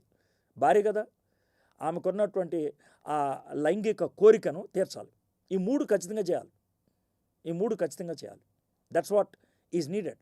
సో ఈ విధమైనటువంటి ప్రొటెక్టివ్ లాస్ పెట్టడం బట్టి God is actually protecting the vulnerable women. ఆమె చాలా బలహీనం అని ఆమెని వదిలేలా. God made her position strong through these covenants. ఈ యొక్క నిబంధన నియమావళి బట్టి ఆ అమ్మాయిని స్ట్రాంగ్ చేసి పెట్టాడు. ఈ 3 లేకపోతే కనుక వెళ్ళిపోవచ్చు. ఏ 3 లేకపోతే ఆమెను వైఫ్గా తీసుకోవట్లేదు, తన భార్య తన కుమారుడికి వైఫ్గా తీసుకోవట్లేదు, then you have to leave her. నువ్వు ఆమెకి భోజనం సరిగ్గా పెట్టట్లేదు, ఆమెకు సరైనటువంటి ప్రొటెక్షన్ ఇల్లు ఇవ్వలేదు, ఆమెకు ఉన్నటువంటి సంసారపరమైనటువంటి కోరికను తీర్చట్లేదు, యూ హ్యావ్ టు లీవ్. కొరింథీయులకు రాసిన మొదటి పత్రిక 7వ అధ్యాయంలో పౌలు భక్తుడు ఇది ఎంత సీరియస్గా తీసుకుంటాడు అని అంటే, ఒకవేళ ఏ భర్త అయినా ఉపవాసం ఉండదలుచుకుంటే, నేను దేవునికి దగ్గరగా ఉండదలుచుకుంటున్నాను ఈ 3 రోజులు, ఎవరు పర్మిషన్ తీసుకోవాలంట? భార్య పర్మిషన్ తీసుకోవాలంట. అమ్మ మరి నేను 3 రోజులు నీ దగ్గర రాను నేను. ఆమె అలాగేనండి అని అంటే కనుక then you can go for fasting prayer. So sexual ఇంటిమసీని ఎంత సేక్రెడ్గా, ఎంత హోలీగా, ఎంత ఫండమెంటల్గా, ప్రాథమికమైనదిగా దేవుడు చూశాడు, దీంతో అర్థమవుతుంది. సో అంటే I'm not going to give another lecture on that కానీ, but I'm trying to tell you. So భార్యాభర్తలుగా మీ యొక్క సంసార జీవితంలో నేను భర్తని, నాకు దేవుడు శిరస్సుగా ఉండేటువంటి అధికారం ఇచ్చాడు, గుడ్. అలాంటప్పుడు నీకున్న దాంట్లో are you able to give the best to your family? Food విషయంలో are you able to provide the best protection? అది క్లోదింగ్ కావచ్చు, ఇల్లు కావచ్చు. Then most important the physical need of your wife are you able to meet? ఇప్పుడు మీకు అర్థమవుతుంది కదండి how secret it is అని. సో దీంట్లోంచి మనం ప్రిన్సిపల్స్ ఖచ్చితంగా తీసుకుంటాం. We can take from these అన్నమాట. సో దీంతో మనకేమర్థమవుతుందంటే గాడ్ లవ్స్ హిస్ డాటర్స్. దేవుడు తన కుమార్తెల్ని చాలా బాగా ప్రేమిస్తున్నాడు. ఇది ఈ కోణంలో అర్థం చేసుకోకపోతే we look at God in a different way. దేవుడు జెండర్ బయాస్తో మేల్ చావనిజం, పురుష ఆధిక్యతకి ప్రాధాన్యత ఇస్తున్నాడు అన్నాడు. God is good and is always good. God is God of man and also God of women. దాంట్లో ఏమీ తేడా లేదు. Our attitude about being male and female need to be changed. నేను మేల్, నేను పురుషాధిక్యత కలిగిన వాడిని అని ఫీలింగ్ ఉండకల్లా, నేను అమ్మాయిని, నాకు ఏమీ లేదు. No, God loves you, both of you, and God has given equal importance. అందుకని ఎవరికి ఏది ఇవ్వాలో, మేల్కి నువ్వు ఇచ్చేవాడు కదా, ఇవి ఇవ్వకపోతే కనుక నేను లెక్క అడుగుతాను. అమ్మా don't worry, I'm giving all these to see that you are protected. ఇది దేవుడు చెప్పేటువంటి మాట. సో దేవుడు అధికారాన్ని ఇస్తాడు, బాధ్యతను ఇస్తాడు. ఎవరైతే వల్నరబుల్, నిస్సహాయులుగా ఉంటారో దేవుడు రక్షణ నియమాల్ని ప్రసాదిస్తూ ఉంటాడు. సో దీంతో మనకేమవుతుందంటే these laws gives us framework to Christian marriage. Christian మ్యారేజ్కి చాలా చక్కటి ఫ్రేమ్వర్క్ ఇస్తుంది. Provision, protection and physical expression. ఈ 3 ఉండాల్సిందే ప్రతి కుటుంబ వ్యవస్థలో. Provision, protection and physical expression. అంటే the expression of love, the expression of romance, that has to be there for a healthy family. ఆరోగ్యవంతమైనటువంటి కుటుంబ వ్యవహారాలకి ఇది చాలా ప్రాముఖ్యమైనది. సో ఆ విధంగా a husband is totally committed to his wife. తన భార్యకి తాను కట్టుబడి ఉంటాడు. And a wife is almost committing her self as a slave to her husband. నీ నీ కాళ్ళ దగ్గర పడి ఉంటా అంటే నా ఉద్దేశం లిటరల్గా కాదు. I'm for you and you alone. ఇది భార్య అనే మాట అయితే, నేను నీకే కమిట్ అయి ఉన్నా, ఇది భర్త అనేటువంటి మాట. Husband if is not committed to his wife, God makes him responsible and accountable and ask, and God expects the same from his wife. Yes, you should be committed to a husband. నేను ఒక బుక్లో ఈ story చదివాను. Anderson, Leith Anderson, a church for the 21st centuryలో ఈ story ఉంది. I just want to tell the story and leave. I don't know how far it is true, but బాగా అనిపించింది. అబ్రహాం లింకన్ 16th అమెరికన్ ప్రెసిడెంట్గా ఉన్నప్పుడు ఒకసారి ఆయన Mississippi, Jackson ఆ ప్రాంతంలో ఒకసారి ఒక స్లేవ్ మార్కెట్కి వెళ్ళాడంట. ఒక లేడీ ఉందంట, she was good looking lady, అందుకని ఆమెను చాలామంది అబ్యూజ్ చేశారు. సో ఆమెకి పురుషులు చూస్తే పిచ్చ కోపం వస్తూ ఉంటుంది అనమాట. She was there in the slave market. అయితే అబ్రహాం లింకన్ ఆమెకు ప్రైజ్ ఎంతో తీసుకొని కట్టేశాడంట. కట్టేసిన తర్వాత ఆమె చాలా కోపంగా అబ్రహాం ఇంకా చూసి, have you set me free అని అడిగితే, yeah free, you are free అని అన్నాడంట. ఆమె వెంటనే ఫ్రీ ఫర్ వాట్? నేను కంప్లీట్గా స్వతంత్రురాలనా? దేనికి స్వతంత్రురాలనే? జస్ట్ ఫ్రీ, అంతే, కంప్లీట్లీ ఫ్రీ, పరిపూర్ణంగా స్వేచ్ఛ అన్నాడంట Abraham Lincoln. Free to do whatever I want to do. నేను ఏం చేయడానికైనా స్వేచ్ఛ ఉందా? Yes, you are free to do whatever you want to do అన్నాడంట అబ్రహాం లింకన్. నువ్వు ఏం చేయదలుచుకున్నా free. Free to say whatever I want to say. ఏం చెప్పాలనుకున్నా కూడా నాకు స్వేచ్ఛ ఉందా? Yes, you are free to say whatever you want to సే. నువ్వు ఏం చెప్పాలనుకున్నా కూడా స్వేచ్ఛ ఉంది. ఆమె చాలా స్కెప్టిక్గా, అంటే అనుమానాస్పదంగా, free to go wherever I want to go. ఎక్కడికి వెళ్ళాలని నాకు స్వేచ్ఛ ఉందా? Lincoln answer, you are free to go anywhere you want to go. నువ్వు ఎక్కడికి వెళ్ళాలన్నా వెళ్ళొచ్చు, ఏం చెప్పాలన్నా చెప్పొచ్చు, ఏం చెయ్యాలన్నా చేయొచ్చు. యు ఆర్ ఫ్రీ అంటే ఆమె ఒక 2 నిమిషాలు ఆగొచ్చేసి, okay then I want to come with you, నేను నీతో వస్తాను. అప్పుడు ఆమె ముఖంలో for the first time there was a smile. She was free. She used that freedom to enjoy the freedom. Or else what she would have done is this, she might have used that freedom and went away into tragedy. ఆమె స్వేచ్ఛను ఉపయోగించి ప్రపంచంలోకి వెళ్ళిపోతే మళ్ళీ ఆమెను abuse చేసి ఉండేవాళ్ళు, పాడు చేసి ఉండేవాళ్ళు. మేబీ ఆమె సూసైడ్ చేసుకొని చచ్చిపోయి ఉండేది. కానీ she used her freedom in the right way to come back to the right master. My friends, దేవుడు మనకు స్వేచ్ఛనిచ్చాడు. And how we are using that freedom, ఆ స్వేచ్ఛను ఎలా వాడుకుంటున్నాం? అబ్యూజ్ చేస్తున్నామా? రైట్ వేలో యూజ్ చేసుకుంటున్నామా? ప్రార్థన చేద్దాం. మా దేవా, మా ప్రభా, లేబర్ లాస్, స్లేవ్స్కి కవెనెంట్ కోడ్ నువ్వు ఇచ్చావు కదా ఆయన. బిగినింగ్లో ఇవి చూడటానికి చాలా బోరింగ్ ఉంటాయేమో అనుకున్నాం, కానీ చాలా పర్సనల్గా అనిపించింది, పర్సనల్గా రెలవెంట్ అనిపించింది. నీకు వందనాలు చెల్లిస్తున్నాం ప్రభా. ఎస్, మేమంతా కూడా స్లేవ్స్మే. ఆ స్లేవరీ నుంచి నువ్వు మమ్మల్ని కొన్నావు, కొని మమ్మల్ని బానిసలు చేయలా, స్వేచ్ఛనిచ్చావు.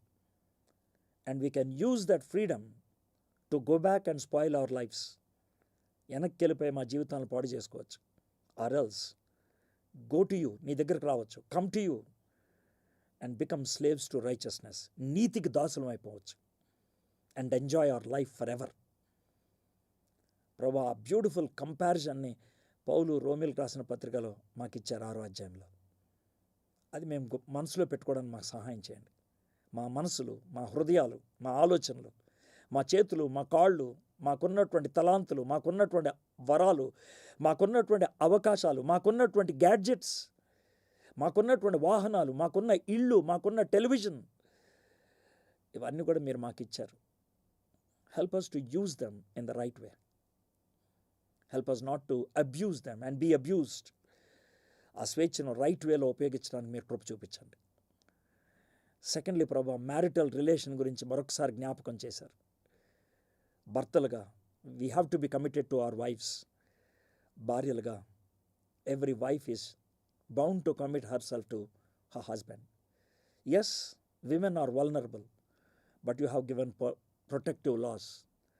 మేల్ చావనిస్టిక్ సొసైటీలో husbands can feel whatever they want they can do. No, you are making them responsible and accountable. Thank you so much for this beautiful balance. మీకే వందనాలు, స్తుతులు, స్తోత్రాలు చెల్లిస్తూ ఈ వాక్యాన్ని మా జీవితంలో ఆపాదించుకోవడానికి సహాయం చేయమని యేసు నామములో ప్రార్థన చేయించున్నాం తండ్రి. ఆమేన్.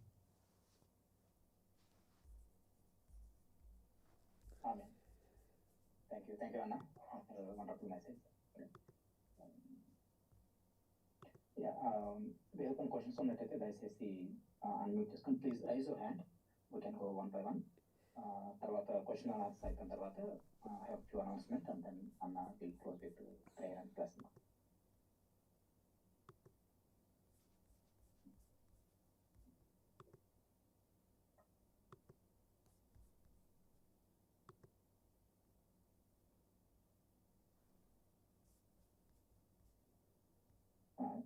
Yes, Solomon, please go ahead. నమస్కారం బాబు, చెప్పండి. మీరు ఈ లాస్ గురించి చెప్పారు కదా, సర్వెంట్ లాస్. అంటే ఆది కాలంలో ఎలా ఉండింది అన్నది లాస్? నేను ఒక మాట చెప్పానమ్మా. ఏమని చెప్పానంటే, దేవుడు మోషే ద్వారా ఈ నిబంధన నియమావళి ఇవ్వకముందు వాళ్ళు ఏ సంస్కృతిలో ఉన్నారో ఆ సంస్కృతిలో ఉన్నటువంటి నియమావళిని వాడేవాళ్ళు. ఎగ్జాంపుల్ హమురబీ అని కూడా చెప్పాను నేను. సో వాళ్ళు ఆ లేబర్ లాస్ ఏముంటే అవి పాటిస్తూ ఉన్నారు. అందుకనే జేకబు లాబానికి ఈ విధంగా చెల్లించడం జరిగింది. అబ్రహాము ఇస్సాకు కోసం ఆ విధంగా పంపించడం జరిగింది. సో వాళ్ళకి అక్కడ ఉన్నటువంటి లేబర్ లాస్ని వాళ్ళు యూజ్ చేస్తూ ఉన్నారు. Yeah welcome, yeah welcome. Sandeep చెప్పండి.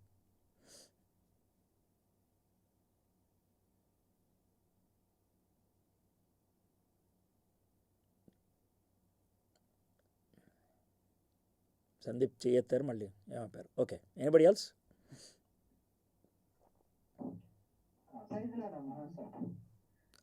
చెప్పండి. అన్న, ఈ ఫ్రీడమ్ గురించి చెప్పారు కదా. చెప్పండి, ఫ్రీడమ్ గురించి చెప్పారు కదా అన్నారు. అన్న, ఈ ఆదాంకి దేవుడు ఫ్రీడమ్ ఇచ్చాడు కదా. అవునమ్మా. దేవుని ప్రణాళికలో భాగంగానే ఆదాము తప్పు చేశాడన్నా. ఫ్రీడమ్ ఇచ్చి తప్పు చేస్తే అది ఫ్రీడమ్ ఎలా అవుద్ది? అంటే ఈ ప్రణాళిక ముందే ప్లానింగ్ కదన్న అంతా. ప్రణాళిక అంటేనే ప్లానింగ్ కదా. ప్రణాళిక తెలుగు, ప్లానింగ్ ఇంగ్లీషు. స్టార్టింగ్ నుంచి ఎండ్ వరకు దేవుడు ఒక ప్రణాళిక పరంగానే అంతా రెడీ చేశాడు కదన్నా. ప్రణాళిక అనే తప్పు చేస్తే ప్రణాళిక అనే పదం నువ్వు ఎందుకు వాడుతున్నావు నాకు అర్థం కావట్లేదు. కానీ ఒకవేళ ప్రణాళిక అనేది కర్మగా వాడుతున్నట్లయితే తప్పు. అంటే నువ్వు అనే దాంట్లో, నువ్వు చెప్పే దాంట్లో బహుశా ఇది ఉందేమో. ఆదాము తప్పు చేయాలన్నది దేవుని ప్రణాళిక అనుకుంటున్నావా? అది కాదు. అప్పుడు అందుకే అన్నాను, ఆదాము తప్పు చేయటం దేవుని ప్రణాళిక అయితే అది స్వేచ్ఛ ఎందుకు అవుద్ది? పైగా అది చెప్పేది నన్ను, అది స్వేచ్ఛ ఎందుకు అవుద్ది? నెంబర్ 1, దేవుడు ఆశించిందే ఆదాం చేస్తే అది ఆదాం తప్పు ఎందుకు అవుద్ది? దేవుడు తప్పు అవుద్ది. అంటే ఆదాం తప్పు చేస్తేనే కదా నెక్స్ట్ జనరేషన్ అలా వచ్చేది. అంటే ఆదాం తప్పు చేయటం అంటే సెక్షువల్ యూనిటీ అనుకుంటున్నావా? సెక్షువల్ గా కానీ దేవుడి మాట మీరేడడానికి కానీ ఆ రెండు ఒకటి చేయొద్దు తమ్ముడు, ఆ రెండు ఒకటి చేయొద్దు. సెక్షువల్ యూనిటీ అనేది పాపం కాదు. నీకు బైబిల్ ఉంటే నీ దగ్గర ఆదికాండం 2వ అధ్యాయం 24, 25 వచనాల్లో సెక్షువల్ యూనియన్ అయిపోయింది. ఆ తర్వాత వాళ్ళు పాపం చేశారు. బైబిల్ ఉందా నీ దగ్గర? బైబిల్ ఉందా? పర్లేదు అంటే ఎక్కడున్నా పర్లేదు, నో ప్రాబ్లం. ఆదికాండం 2వ అధ్యాయం 25వ వచనంలో వాళ్ళిద్దరూ నగ్నంగా ఉన్నారు కానీ వాళ్ళు సిగ్గుపడలేదు అని అంటారు. They had sexual intimacy. ఆ తర్వాతే పాపం వచ్చింది.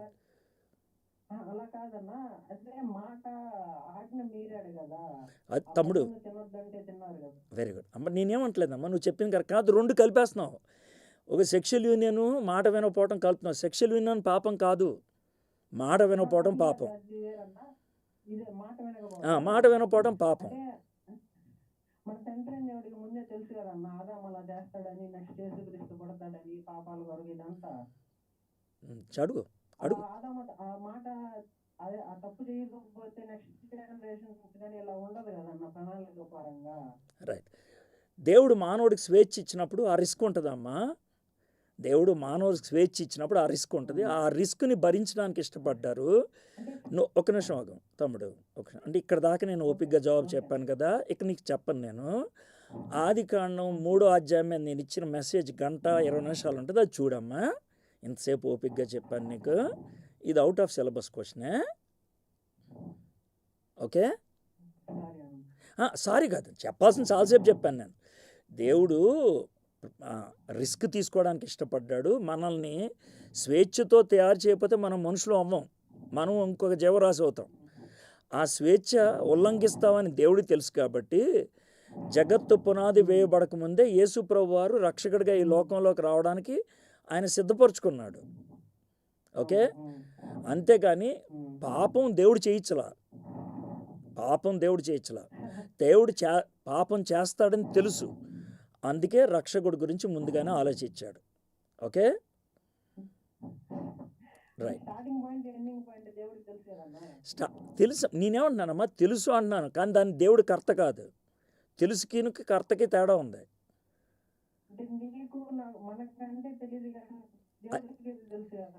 తమ్ముడు నాకు అర్థమైందమ్మా, నువ్వు అదే ప్రశ్న తమ్ముడు నువ్వు అడిగే ప్రశ్న నాకు అర్థమైంది. నువ్వు అదే ప్రశ్న 4 లాంగ్వేజ్లో అడిగి నాకు ఇచ్చావు జవాబు ఒకటే. దేవుడికి తెలుసు, దేవుడికి తెలుసు, కానీ దేవుడు కర్త కాదు. నేను పాపం చేస్తానని తెలుసు, అందుకని నా పాపం ఆయన కాదు కారణం, నేనే చేశాను పాపం.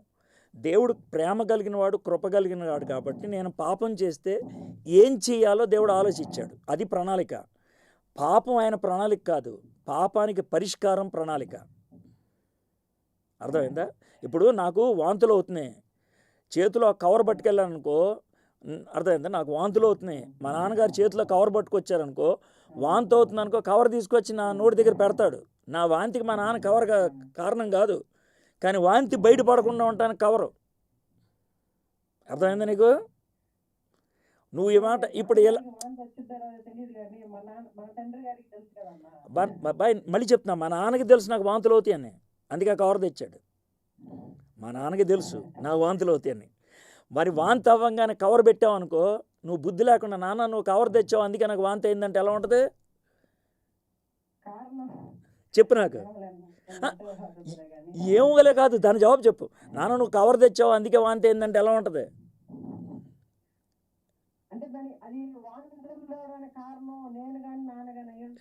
ఖచ్చితంగా దీంట్లో నాన్న కాదు, నువ్వే. ఓకే, థ్యాంక్ యూ తమ్ముడు. చాలు తమ్ముడు, దేవుడు ఫ్రీడమ్ ఉంది, చాలు తమ్ముడు. నువ్వు వితండవాదంలోకి వెళ్తున్నావు, వినటానికి ఇష్టపడుతున్నా. దేవుడు స్వేచ్ఛనిచ్చాడు, అందుకే పాపం చేయగలిగాం, లేదా స్వేచ్ఛ లేకపోతే పాపం చేయలేం. పాపం అని ఎందుకు అన్నామంటే దేవుడికి ఇష్టం లేనిది మనకి ఇష్టంగా చేశాం కాబట్టి. పాపం ఎందుకైందంటే దేవుడికి మనల్ని దూరం చేసింది కాబట్టి.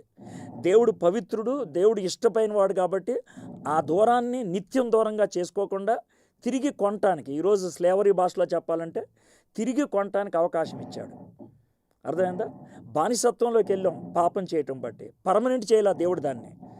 దేవుడు విడుదల కలిగించడానికి సిలువ మీద చనిపోవడానికి ఇష్టపడ్డాడు. Okay, right, thank you. Jesus love జయ. అడగండి సార్, అడగండి.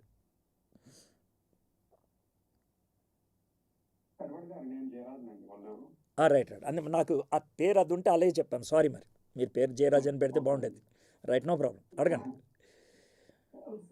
సార్, ఇప్పుడు వరకు అయినా బైబిల్ స్టడీస్ అన్ని కొంచెం ఒక ప్లేలిస్ట్ గా పెట్టండి సార్, కొంచెం కన్ఫ్యూజింగ్ ఉంది. లైవ్స్ అన్ని ఒక ఆర్డర్ లో ఉన్నాయి. Playlist, very good. ప్లేలిస్ట్ ఎలా చూడాలో మీకు తెలుసా? మరి తెలిస్తే కనుక ఖచ్చితంగా ప్లేలిస్ట్లో చూడగలుగుతారు. వరుసగా ఉన్నాయి ప్లేలిస్ట్లో నా సైట్లో. నో ప్రాబ్లం, అందుకనే చూడటం వచ్చా అని అడిగాను. ఎందుకంటే చూడటం రాకపోతే అది ఎలాగో చెప్దాం అనేసి తెలిస్తే కనుక వండర్ఫుల్. మీరు ఎడ్వర్డ్ విలియం కుంటం యూట్యూబ్ ఛానల్లోకి వెళ్ళి ప్లేలిస్ట్లోకి వెళ్తే మీకు ఎక్సోడస్ వేరుగా ఉంటుంది, జెనసిస్ వేరుగా ఉంటుంది, బైబిల్ కవర్ టు కవర్ అని ప్లేలిస్ట్ వేరుగా ఉంటుంది. 3 లిస్టులు కూడా ఉన్నాయి మీకు. ఓకే అండి. ఓకే ఓకే సార్, నేను లాంగ్ అగో చూసాను. అదేనండి అదే. రెండోది ఏంటంటే సార్, క్వశ్చన్స్ అడుగుతున్నారు సార్ యూట్యూబ్ లో, క్వశ్చన్స్ అర్థం కావట్లేదు. ఏ- మీరు దయచేసి కొంచెం రిపీట్ చేయండి సార్. Okay, thank you. అంటే నేను ల్యాప్టాప్లో చేస్తే క్వశ్చన్ క్లియర్గా వినబడుతుందండి. నేను ఇంట్లో ఉండి చేస్తే కనుక సిస్టమ్ వేరే గదిలో ఉంటుంది, అప్పుడు వినబడదు. But otherwise I will try to repeat. Thank you sir. Right. Okay, thank you. Okay, Bade Shaikh గారు అడగండి sir. Thank you sir, thank you for opportunity. నా క్వశ్చన్ వచ్చేసి, స్లేవరీ అనేది హ్యూమన్కేనా లేకపోతే ఏంజల్స్ కూడా ఉంటుందా? అంటే జస్ట్ అవుట్ ఆఫ్ కాంటెక్స్ట్. ఏంజల్స్కి స్లేవరీ ఉండదండి. ఏంజల్స్ తప్పు చేస్తే ఒకటే, వాళ్ళు ఈవిల్ స్పిరిట్స్ అయిపోతారు అంతే. That's it. There is no second chance for angels. ఏంజల్స్కి స్లేవరీ ఉంటుందా అని అడిగారు, దానికి అబ్సల్యూట్ ఒకటే answer, angels don't have a second chance. Okay sir, వాళ్ళకి విల్ ఉంటుందా? అంటే ఏంజల్స్కి ఆలోచించే విధానం. ఏంజల్స్కి విల్ ఉంది కాబట్టి పాపాన్ని పాపంగా పరిగణిస్తారు. ఏంజల్స్కి ఫీలింగ్స్ ఉంటాయి, ఏంజల్స్కి స్వేచ్ఛ ఉన్నది, ఏంజల్కి విల్ ఉంటుంది. బట్ ఏంజల్కి దేవుని స్వభావం ఇవ్వలేదు, సెకండ్ ఆప్షన్ లేదు వాళ్ళకి. Okay sir. అండ్ ఇప్పుడు న్యూ టెస్ట్మెంట్ ద్వారా చూసుకుంటే, ఇప్పుడు మనం ఈ క్రీస్తు రక్తం ద్వారా కొనబడ్డాం, కానీ చాలా మంది ఈ ఆ విడుదల వచ్చిన తర్వాత కూడా దేవుని దూషిస్తున్నారు. సో వాళ్ళని మనం ఎలా చెప్తారు, మార్చగలం, దేవుని వైపు తిప్పగలం? లేదా Yep. దేవుడే ఎవరు create చేసుకోగలరా? ఎవరు ఏ మనిషిని మార్చలేరు సార్, దేవుడే మార్చాలి. మనిషి ఇంకో మనిషిని మారిస్తే కనుక దాన్ని రెఫర్మేషన్ అంటారు, అది యూజ్ లేదు. మనలో రిపెంటెన్స్ రావాలి. రిపెంటెన్స్ రావాలంటే పరిశుద్ధాత్ముడు కలిగించాలి. That's the first answer. Second answer, believer అయినంత మాత్రాన మళ్ళీ పడిపోమని లేదు. అందుకే రోమిల్కి రాసిన పత్రిక 6వ అధ్యాయం మీకు రెఫర్ చేశా. రోమిల్కి రాసిన పత్రిక 3వ అధ్యాయంలో రక్షణ వచ్చేసింది, 4వ అధ్యాయంలో మోడల్ ఇచ్చాడు, 5వ అధ్యాయంలో రక్షణ ద్వారా వచ్చేటువంటి మార్పుల గురించి రాశాడు, 6వ అధ్యాయంలో రక్షింపబడిన వాళ్ళలో ఉండేటువంటి పోరాటం గురించి రాస్తున్నాడు, 7వ అధ్యాయంలో ఆ పోరాటం యొక్క తారాస్థాయి గురించి రాస్తున్నాడు. రోమిల్కి రాసిన పత్రిక 8వ అధ్యాయంలో పరిశుద్ధాత్ముడు ఉండటం బట్టి ఆ పోరాటంలో ఎలా గెలుస్తామో రాశాడు. సో రోమిల్కి రాసిన పత్రిక 1వ అధ్యాయం నుంచి 8వ అధ్యాయం దాకా చదివితే the journey of a believer కనబడుతుంది సార్. మీరు నన్ను 6వ అధ్యాయంలో క్వశ్చన్ అడిగారు, 7వ అధ్యాయంలో పోరాటం తారాస్థాయికి వెళ్ళిపోద్ది. అందుకే పౌలు ఏమంటాడంటే, నేను ఏం చేయాలనుకుంటున్నాను అది చేయలేకపోతున్నాను, ఏం చేయొద్దు అనుకుంటున్నాను అది చేస్తున్నాను అని చెప్పి 8వ అధ్యాయంలో క్రీస్తు ఆత్మనాలో ఉన్నాడు కాబట్టి నాకు ఇప్పుడు ఏ శిక్షా విధి లేదని మాట్లాడుతున్నాడు. So it is the spirit of God who will help us to win over this slavish nature. Thank you very much. Good sir. ఈ అని ఉంది, ఎవరో మరి పేరు లేదు. You can ask question sir. Elsa గారు, please go. Hello uncle. Actually God మనకు freedom ఇచ్చారు కదా, సో ఆ ఫ్రీడమ్ మనం రాంగ్ వేలో యూజ్ చేయొచ్చు, రైట్ వేలో యూజ్ చేయొచ్చు అని చెప్పారు. ఇప్పుడు ఒక పర్సన్ సాల్వేషన్ పొంది తర్వాత బ్యాక్ రిటర్న్ అయిపోయి, అంటే వరల్డ్ ఆ ఫ్రీడమ్ని రాంగ్ వేలో యూజ్ చేయడం ఒక హ్యాబిట్గా అయిపోయి, మళ్ళీ ఆ ఫ్రీడమ్ని రైట్ వేలో యూజ్ చేయాలనుకున్నా చేయలేకపోతుంటారు కదా. సో అది రైట్ వేలో ఎలా యూజ్ చేయాలి, అంటే ఒక హ్యాబిట్గా అయిపోయి రాంగ్ వేలో యూజ్ చేయడం, ఆ హ్యాబిట్ని బ్రేక్ చేసి ఎలా రైట్ వేలో యూజ్ చేయాలి? మీరు అడిగే క్వశ్చన్ సింపుల్గా నేను చెప్తాను. ఒక బిలీవర్ యేసుప్రభుని అంగీకరించిన తర్వాత తన బ్యాక్ స్లైడ్ అయితే, ఆ వీక్నెస్లో ఆయనకు ముందుకు వెళ్ళిపోతూ ఉంటే వెనక్కి రావటం ఎలాగా? నెంబర్ 1. ఒకవేళ కొంతకాలం అదే వీక్నెస్లో కొనసాగి బయటికి రావటం కూడా చేత కాకపోతే ఏం చేయాలి? am I correct? అవునా? Did I get you correctly? Yes uncle. Super. ఒకటి, మారు మనసు పొందిన తర్వాత వెనక్కి బ్యాక్ స్లైడ్ అవ్వకుండా ఉండేవాళ్ళు ఎవరు ఉండరు, ఉంటారు. ప్రతి ఒక్కళ్ళు ఏదో విధంగా బ్యాక్ స్లైడ్ అవుతారు. దాంట్లో ఎటువంటి అనుమానం లేదు. పరిశుద్ధాత్ముడు మనలో ఉంటాడు కాబట్టి బిలీవర్ అయితే, నిజంగా యేసుప్రభుని సొంత రక్షకుడిగా అంగీకరించిన వ్యక్తి అయితే బ్యాక్ స్లైడ్ అయినప్పుడు తనలో పరిశుద్ధాత్ముడు ఉంటాడు కాబట్టి over a period of time పరిశుద్ధాత్ముడు ఎలాగైనా సరే వెనక్కి తీసుకొస్తాడు. ముందు గద్దిస్తాడు, గిల్టీ ఫీలింగ్ తీసుకొస్తాడు, లేదా మనుషులను పంపిస్తాడు, లేదా దెబ్బ కొడతాడు. సంసోన్ని కొట్టినట్లు, దావీదుని కొట్టినట్లు దెబ్బ కొడతాడు. అప్పుడు వాళ్ళు వెనక్కి వస్తారు. అర్థమైందా? ఒకవేళ ఒక వ్యక్తి ఎప్పటికీ వెనక్కి రాలేదంటే అసలు వాడు మారు మనసు పొందలేదని అర్థం. రెండోది, మారు మనసు పొందిన వ్యక్తి బ్యాక్ స్లైడ్ అయిన తర్వాత ఏదో ఒక స్థాయిలో గిల్టీ ఫీలింగ్ వస్తుంది. ఎప్పటికీ గిల్టీ ఫీలింగ్ రాలేదంటే వాడు మారు మనసు పొందలేదని అర్థం. సో దీంతో నేను చెప్పదలుచుకున్నది ఏంటంటే, if you are born again truly, నిజంగా మారు మనసు పొందిన వ్యక్తి అయితే, ఒకవేళ బ్యాక్ స్లైడ్ అయితే, ఒకసారి జారిపోతే you will come back. How? 2 things. ఒకటి, లోన హోలీ స్పిరిట్ పనిచేస్తాడు. రెండోది, బయట సర్కమ్స్టాన్సెస్ని దేవుడు యూజ్ చేసుకుంటాడు. ఎవరో ఒకళ్ళు వచ్చి తిడతామో, లేదో మనకి ఏదో నష్టం రావటమో, లేకపోతే ఒక దెబ్బ కొట్టడమో, గాడ్ యూజెస్ వేరియస్ మీన్స్ మనల్ని వెనక్కి తీసుకురావడానికి ఆయన సర్వవిధాల ప్రయత్నం చేస్తాడు. వెల్, ఒక బిలీవర్ బ్యాక్ స్లైడ్ అయ్యి జారిపోతూ దూరం అవుతూ ఉన్నట్లయితే కనుక what he will lose is the privileges here, the rewards there, but the place in heaven is secure if he is born again or if she is born again. అది. Did I answer you? Uncle అది I mean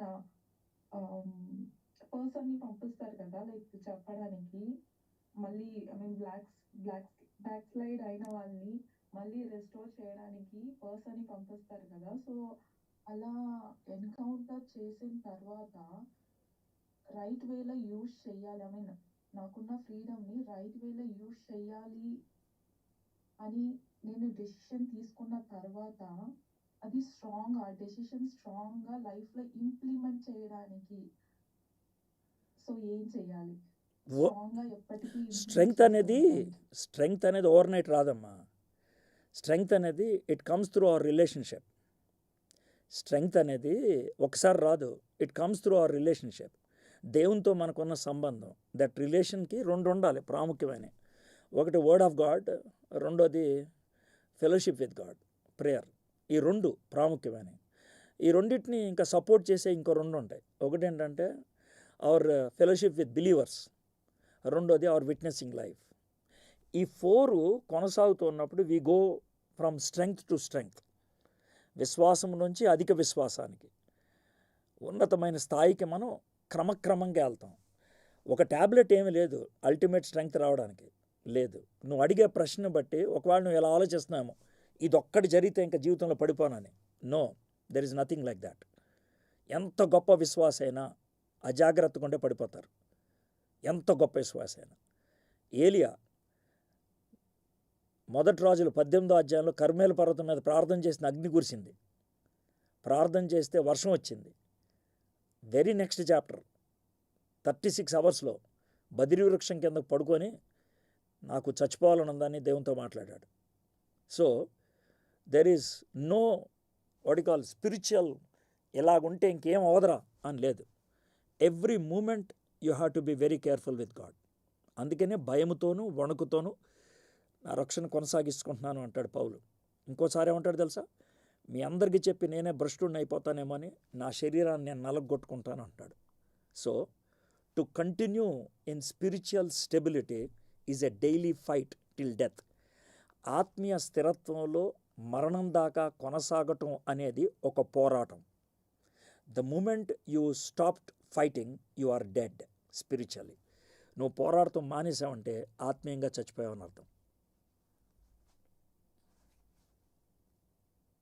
okay uncle, ఇప్పుడు word బైబిల్ని daily చదువుతూ ఉండాలి, గాడ్తో connection ఉండాలి, 4 చెప్పారు.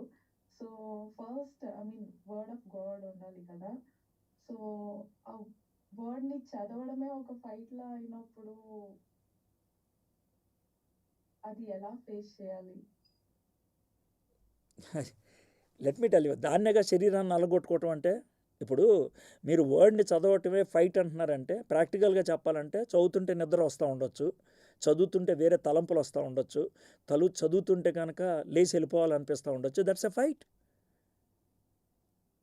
I don't know what is your age. If you have kids, వాళ్ళు అన్నం తినడానికి మారం చేస్తే కనుక మీరు వదిలేస్తారా? చెప్పండి sister. No, uncle. Same. Your soul is not accepting the food. You have to force it. Nobody else is forcing. You are forcing yourself. దాన్నే పౌలు భక్తుడు నా శరీరాన్ని నేను నలగొట్టుకుంటున్నాను అంటాడు. స్పిరిచువల్ స్టెబిలిటీ, స్పిరిచువల్ గ్రోత్ ఉత్తిన రాదు. రక్షణ free, but spiritual growth is not free. It's a struggle, it's a fight. అది ఊరినే రావాలనుకుంటే రాదు. చాలామంది తప్పుగా దాన్ని బోధిస్తున్నారు, తప్పుగా ఆలోచిస్తున్నారు. రైట్ పిక్చర్ ఇవ్వట్లేదు ప్రజలకి. Salvation is free. రక్షణ ఉచితం, విశ్వాసంతో వచ్చేసింది మనకి, దేవుడు కృప చూపిస్తే. బట్ ఆ రిలేషన్ విత్ గాడ్, దేవునితో మనకు ఉండే సంబంధం, ఆత్మీయ జీవితంలో ఎదుగుదల, ఇట్స్ ఎ ఫైట్. అది పోరాటం. Did I answer you? Yes, uncle. Thank you. Thank you.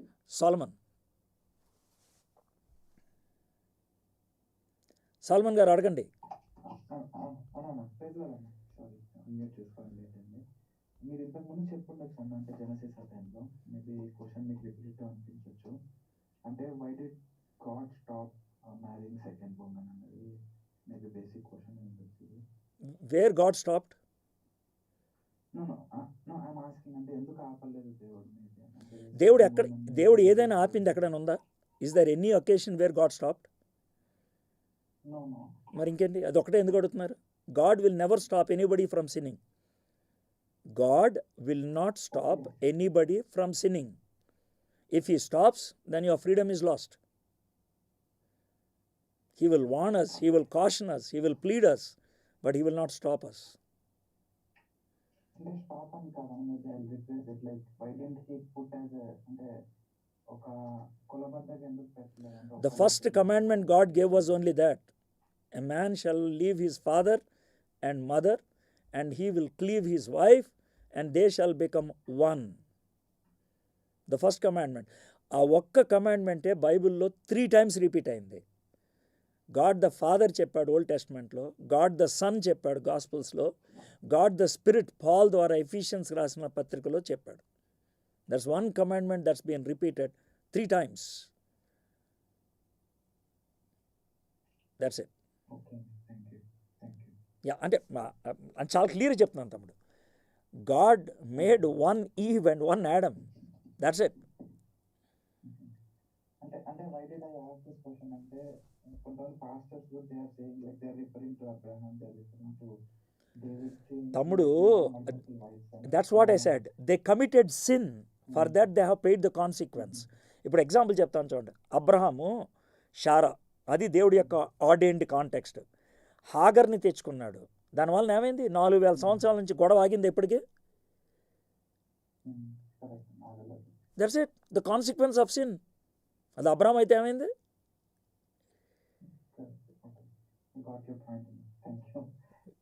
You welcome. Right. పేర్లు మరి మీ ఫేస్ అద్భుతంగా ఉంది. అడగండి. అండి అయితే ఇప్పుడు కొన్ని కంట్రీస్ నెదర్లాండ్స్, ఫిన్లాండ్ అంటే అక్కడ 40 ఏళ్ళ నుంచి సహజ జీవనం చేసే వాళ్ళు ఉన్నారు. అవునండి. అది కూడా వితౌట్ దాంట్లో కూడా చాలా కమిటెడ్ అయి ఉన్నారు. అది దేవుడికి అంగీకారం అవుతుంది? అది అవదు. వితౌట్ మ్యారేజ్ అవదండి. ఓకే. అవదు. ఇంకోటి వచ్చేసి okay, I agree with you అండి. సో ఇంకోటి వచ్చేసి మన ఇండియాలో కూడా ఒక లా వచ్చింది దట్ 8 years సహజీవనం చేస్తే ఇట్స్ ఈక్వల్ టు వైఫ్ అనేసి. అది కూడా దేవుడికి అంగీకారం అవుతుంది? ఎందుకంటే అది లా సార్, ఇండియాలో ఉన్నటువంటి లాస్ కొన్ని విపరీతంగా ఉంటాయండి. I'll give you one comparison. ఏంటంటే మీరు అడిగిన క్వశ్చన్ ఏంటంటే ఇండియాలో 8 years సహజీవనం చేస్తే కనుక they are equal to wife and husband అని అన్నారు కదా, లా పెట్టారు కదా. ఇండియాలో ఉన్నటువంటి 2 కాంట్రాస్టింగ్ లాస్ చెప్తాను మీకు, చెప్తాను చూడండి. ఒక లా వచ్చింది ఏంటనంటే ఒక అబ్బాయి ఒక అమ్మాయి ఇష్టపూరితంగా కనుక కలిస్తే కనుక ఇట్ ఈస్ నాట్ క్రైమ్ అని అన్నారు. ఇది ఒక లా. ఓకే, ఇది 2022లో వచ్చింది. కాబట్టి ఒక అబ్బాయి ఒక అమ్మాయిని కలిస్తే it is not a problem, it is no more a crime. ఇద్దరు కూడా అగ్రీ కాబట్టి అది క్రైమ్ కాదు. వేరే వాళ్ళ భార్యతో అయినా సరే, భార్య ఒప్పుకుంది, నువ్వు కూడా ఒప్పుకున్నావు కాబట్టి ఇట్స్ నాట్ క్రైమ్. ఇది ఒక లా. అస్సాంలో ఒక ఫ్యూ వీక్స్ బ్యాక్ ఒక లా తీసుకొచ్చారు. ఏంటంటే పాలిగమీ ఈజ్ క్రైమ్. ఒక వ్యక్తికి రెండో భార్య ఉంటే కనుక ఇద్దరు భార్యల్ని ఆయన కూడా జైల్లో వేసేయాలంట. చూసారు ఎంత కన్ఫ్యూజింగ్గా ఉందో. ఒక వ్యక్తి ఇష్టపడితే కనుక ఏ అమ్మాయితో అయినా ఉండొచ్చు, ఏ అబ్బాయితో అయినా ఉండొచ్చు. కానీ రెండో పెళ్లి చేసుకుంటే కనుక అది క్రైమ్ అంట. It's not even illegal, it is crime. So మీరు దాన్ని బేస్ చేసుకొని బైబిల్ నుంచి నన్ను క్వశ్చన్ అడిగితే నేనేం చెప్తానండి? Got it? సో నేను ఇండియన్ కాన్స్టిట్యూషన్ బట్టి బైబిల్ చెక్ చేయను, బైబిల్ బట్టి ఇండియన్ కాన్స్టిట్యూషన్ చెక్ చేస్తా. For me canon is Bible, because that is God given. అది పర్ఫెక్ట్లీ సెట్ చేసింది. ఎందుకంటే ఇప్పుడు రానున్న రోజులు కూడా కొన్ని వ్యతిరేక లాస్ వచ్చే సూచనలు కూడా ఉన్నాయి. అది నేను ఒక పబ్లిక్ ఛానల్లో చెప్పలేను. సో దాన్ని బట్టి క్రైస్తవుడు ఎట్లా అందుకే అంటున్నానంటే Christians are not controlled by the law of the land, they are always controlled by the law of the book. అయితే ఎప్పుడు వాళ్ళు లా ఆఫ్ ద ల్యాండ్కి ఒప్పుకుంటారంటే లా ఆఫ్ ద బుక్కి ఓకే అయితే. ఫర్ ఎగ్జాంపుల్ డానియల్ పేరు మార్చారు, పేర్లు ఏముంది మార్చుకుంటా. వాళ్ళ యొక్క సబ్జెక్ట్స్ మార్చారు, సబ్జెక్ట్ మారిస్తే ఏముంది మార్చుకుంటా. ఫుడ్ మార్చారు, కుదరదు, we cannot. So there is a margin where you can do and there is something where you have to draw a line. I cannot go. Okay. ఇంకోటి ఆఖరి ప్రశ్న వచ్చేసి ఏంటంటే, ఇప్పుడు అది ఏంటంటే ఆ లిమిట్ క్రాస్ అయిపోతుంది. ఆల్మోస్ట్ ఆల్ ఏంటంటే మన క్రషింగ్ అంటే కార్నర్. సార్ అది కొత్త విషయం ఏం కాదు sir. Every time Christianity has been crushed like that. Every time Christians ఏదైతే చెయ్యకూడదని బైబిల్ చెప్తుందో దాన్ని చెయ్యిచ్చి, అర్థమైందా, వాళ్ళని ఫోర్స్ చేస్తున్నారు అనమాట. అది జరుగుద్ది రానున్న దినాల్లో, it is going to happen. So మనం ప్రతి ఒక్కళ్ళు కూడా షడ్రక్ మెషక్ అబేద్నెగో లాగా, దానియేల్ లాగా తయారవ్వాలి. So the choice is yours. Shadrach Meshach Abednego అగ్నిగుండంలోకి వెళ్ళిపోవడానికి ఇష్టపడ్డారు. Not that God will save them. Save చేసినా చేయకపోయినా ఐ కెనాట్ డూ దిస్ అని వెళ్ళారు. Got it? It's better to okay మన దేవుడితో you have to grow in your faith. నీ విశ్వాసంలో మనం ఎదిగి టఫ్ సిచ్యువేషన్స్ని ఎదుర్కోవడానికి సిద్ధపడాలంతే. వరల్డ్ కప్ వస్తున్నప్పుడు ప్రాక్టీస్ పెంచుతారు సార్, అంతేగాని మ్యాచ్ ఆడటం మానేరు. రైట్. ఇప్పుడు పోరాటాలు ఎక్కువ అయిపోయినాయి కదా. సో ఇక మన క్రైస్తవుడు ఎట్లా ఉండాలంటే మీరు సరైన మంచి చక్కని ఎగ్జాంపుల్ ఇచ్చారు. That's it. వందనాలండి. Thank you. Yeah, next question sir. I don't know what's the name. Okay, అడగండి సార్. సార్ మనకి బైబిల్లో రోమన్స్ చాప్టర్లో మనము దేవుని ఆత్మ కలిగి ఉంటే మనము పాపము చెయ్యి చాలము అని ఉంటుంది కదండి. అవునండి. అట్ ద సేమ్ టైం మనము రిన్యూ అవుతూ ఉండాలి మన మైండ్ లో అంటుంటారు కదా. అవునండి. సో మన రోల్ ఎంతవరకు ఉంటుంది, దేవుని యొక్క ఆత్మ రోల్ మనకు ఎంత ఉంటుంది? బోత్ ప్లే 100% అండి. బోత్ ప్లే 100% అండి. మీరు 100% కమిట్ అవుతారు, ఆయన 100% కమ్యూనికేట్ చేస్తాడు. There is no percentage. మీరు 100% కమిట్ అయితేనే హోలీ స్పిరిట్కి వర్కౌట్ అవుతారు. 100% ఆయన ఇవ్వడానికి ఇష్టపడతారు. I give you an example sir, మీకు అర్థం అవుద్ది 100% ఇద్దరు అంటే ఏంటనేది. మీరు ఎప్పుడైనా బ్లైండ్ ఫోల్డ్ డ్రైవింగ్ గురించి విన్నారు sir? Have you ever heard about blindfold driving? ఏమంటారు? వినలేదా? Okay, that's a race sir. అదొక రేస్ అనమాట. ఆ రేస్ ఎలా ఉంటుందంటే డ్రైవర్ ఈజ్ బ్లైండ్ ఫోల్డెడ్. డ్రైవర్కి కళ్ళకు గంతలు కట్టేస్తారు sir. He will be on the steering rod. అయితే హౌ హీ డ్రైవ్స్ అంటే పక్కన ఒక అతను కూర్చుంటాడు సార్, ఆయన్ని నావిగేటర్ అంటారు. ఆయన్నే పారాక్లీట్ అంటారు యాక్చువల్గా గ్రీక్ పదం. అయితే పరిశుద్ధాత్ముడు ప్లే చేసే రోల్ అది సార్. డ్రైవర్ మనమే, కానీ పక్కన ఆయన కూర్చుంటాడు. అయితే వీళ్ళు రేస్ ఎప్పుడు గెలుస్తారంటే ఇద్దరు కూడా 100% పార్టిసిపేషన్ ఉంటే. మీకు అర్థమైందో లేదో? Okay. Did you get it? అర్థమైందండి. సో ఇప్పుడు Yes. నేను నా నావిగేటర్ చెప్పింది చెప్పినట్లు చేయాలి. నా నావిగేటరు నాకు అర్థమయ్యేటట్లు చెప్పాలి. సో ఆ విధమైనటువంటి కోఎగ్జిస్టెన్స్, కమిట్మెంట్, మ్యూచువల్ కమిట్మెంట్ ఉంటే we will win the race. So ఇక్కడ నా పక్కన కూర్చున్నది హోలీ స్పిరిట్ కాబట్టి, ఆయన ఎప్పుడు మిస్టేక్ చేయడు కాబట్టి, ఆయన కమ్యూనికేషన్లో ప్రాబ్లం ఉండదు కాబట్టి, ఆయన ఎప్పుడు మిస్టేక్ చేయడు కాబట్టి, నా స్పిరిచువల్ లెవెల్స్లో రివైవల్ లేదన్నా, రిన్యూవల్ లేదన్నా, రెస్టరేషన్ జరగలేదన్నా 100% నాదే mistake, not his. Did I answer you? Yes అండి, yes. Thank you so sir. ఒకవేళ మనము ఆ పాపాన్ని మనం చేద్దాం, మనం ఎవరన్నా చేద్దామని మనం అనుకుంటున్నామంటే అది మనలో మిస్టేక్ ఉండాలి. యాక్చువల్గా మనం అది పాపం చేయకుండా ఉండడానికి మనం రెన్యూ చేసుకుంటుండాలి. అట్లా సార్, లెట్ మీ టెల్, మీరు పాపం చేయాలి అనుకునేది మనసులో కదా. అవునండి, మనసులో తలంపులు వస్తుంది. అదే అదే అర్థం అర్థం చాలు సార్, ఏదైతే దేవునికి అర్థం సార్, దట్స్ ఎనఫ్ సార్. ఇప్పుడు మేము మనసులో వస్తుంది కదా తలంపు అంటే, నేను లాంగ్ డిస్క్రిప్షన్ ఇవ్వట్లేదు, I'm making it very short. మీ మనసులో మీరు బిలీవర్ అయితే మీ మనసులో హోలీ స్పిరిట్ ఉంటాడు, మీ హార్ట్లో హోలీ స్పిరిట్ ఉంటాడు. సో హోలీ స్పిరిట్ ఉంటాడు కాబట్టి మీ మనసులోకి అలాంటి థాట్ వస్తే హోలీ స్పిరిట్ ఇమీడియట్గా ట్రిగర్ నొక్కుతాడు, నో ఇట్స్ రాంగ్ అని. అందుకని లోన ఫైట్ స్టార్ట్ అవుద్ది. ఆ ఫైట్లో మనం హోలీ స్పిరిట్ని బయటికి పంపిస్తేనే మనం పాపం చేస్తాం. Did you get it? So దాన్నే ఫేజ్ 1 అంటారు. దానికే ఆ ఫేజ్కే పౌలు భక్తుడు ఇచ్చినటువంటి టర్మినాలజీ ఏంటంటే, పరిశుద్ధాత్ముడిని దుఃఖపరచొద్దు అంటే ఏంటి? వద్దురా వద్దురా వద్దురా అని అంటాడు.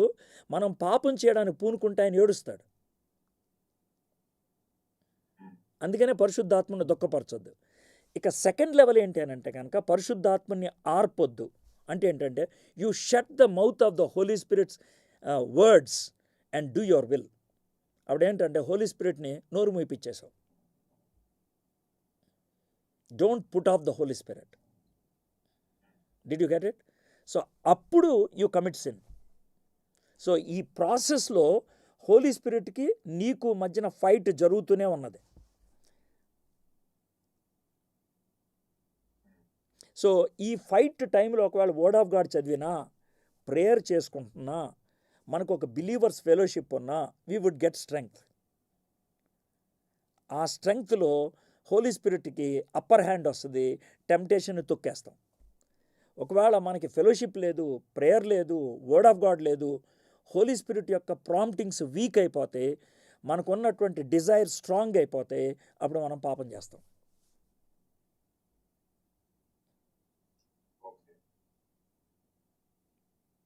Did I answer you? Yes, and yes, thank you. Yeah, welcome. Well, next question. Second time అడిగే వాళ్ళకంటే ఫస్ట్ టైం వాళ్ళకి ఛాన్స్ ఏమో, బడే షేక్ కాకుండా ఇంకోళ్ళకి ఇవ్వండి. జీవన్ గారు మీరు అంటారా? గుడ్ ఈవినింగ్ అన్న. గుడ్ ఈవినింగ్ బాబు. అన్న, ఇందాక అబ్రహాము సారా గురించి మీరు చెప్పారు, ఫస్ట్ భార్య సారా. అన్న, అబ్రహాము మరలా ఇంకొక భార్యను పెళ్లి చేసుకున్నారు, వివాహం చేసుకున్నారు అన్న కెతూరా. అవునమ్మా, యాక్చువల్గా ఆయనకి 4 wives ఉన్నారమ్మా. 4 wives. Yeah. అంటే So, ఉపపత్నులు లీగల్గా, ఉపపత్నులు దాసులను చేసుకునేది. అవునమ్మా, లీగల్గా అబ్రహాంకి నన్ను. వాట్ ఎవర్ ఇట్ ఈస్, దేవుడు కన్సిడర్ చేసింది ఒక్క షారాను మాత్రమే. In heaven we will see Abraham and Sarah. Okay, thank you. That's it. Next Bhaskara Rao గారు మీరు అడుగుతారా?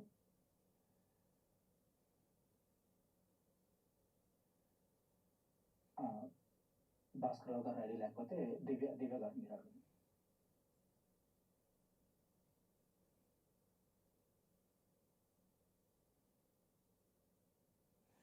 చిలకపాటి రత్న గారు అడగండి సార్, అడగండి.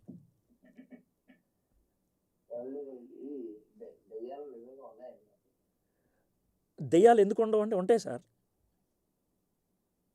బైబిల్లో ఉంది కదా సార్, దెయ్యాలు పట్టిన వాళ్ళని దేవుడు విడిపించడం, దెయ్యాలు ఉన్నాయి సార్.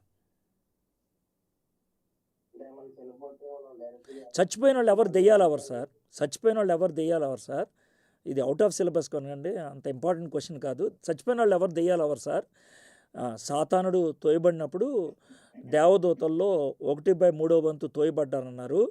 ఆ తోయబడినటువంటి దేవదూతలు దురాత్మలుగా మారి మన పూర్వీకులు ఎవరైతే చచ్చిపోయారో వాళ్ళ పేరు పెట్టుకొని, వాళ్ళ రూపం పెట్టుకొని, వాళ్ళ స్వరం పెట్టుకొని మన దగ్గరికి రావటం జరుగుద్దండి. వాళ్ళని చూసి మన తాతగారు వచ్చారు, మా మామమ్మ వచ్చింది, లేకపోతే ఇక్కడ ఊరేసుకొని చచ్చిపోయిన ఆవిడ వచ్చింది అని చెప్తూ ఉంటారు సార్.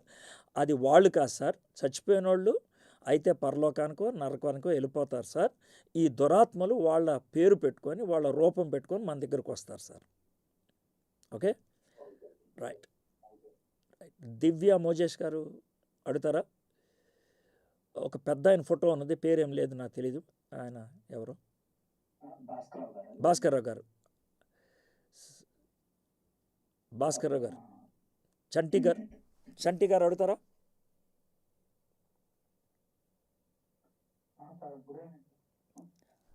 గుడ్ మార్నింగ్ అండి. ఇండియాలో అయితే చెప్పండి.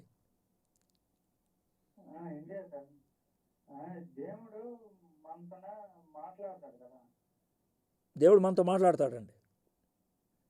అంటే అది ఏ విధంగా వస్తుంది అనేది చాలా వరకు కన్ఫ్యూజన్. కన్ఫ్యూజన్ ఏమక్కర్లేదు సార్. బైబిల్ బాగా చదివితే దేవుడి గురించి ఒక ఐడియా వస్తుంది, అప్పుడు క్లారిటీ వస్తుంది సార్. నేను చెప్తే మీకు క్లారిటీ రాదు, బైబిల్ చదివితే క్లారిటీ వస్తుందండి. దేవుడికి నమ్ముకుని దగ్గర 10 సంవత్సరాలు అవుతుంది సార్, బాప్తిజం తీసుకున్నాను. కాకపోతే దేవుడిలో అంత స్ట్రాంగ్ లేదు. అదే మరి బైబిల్ చదివితే స్ట్రాంగ్ అవుతారు సార్.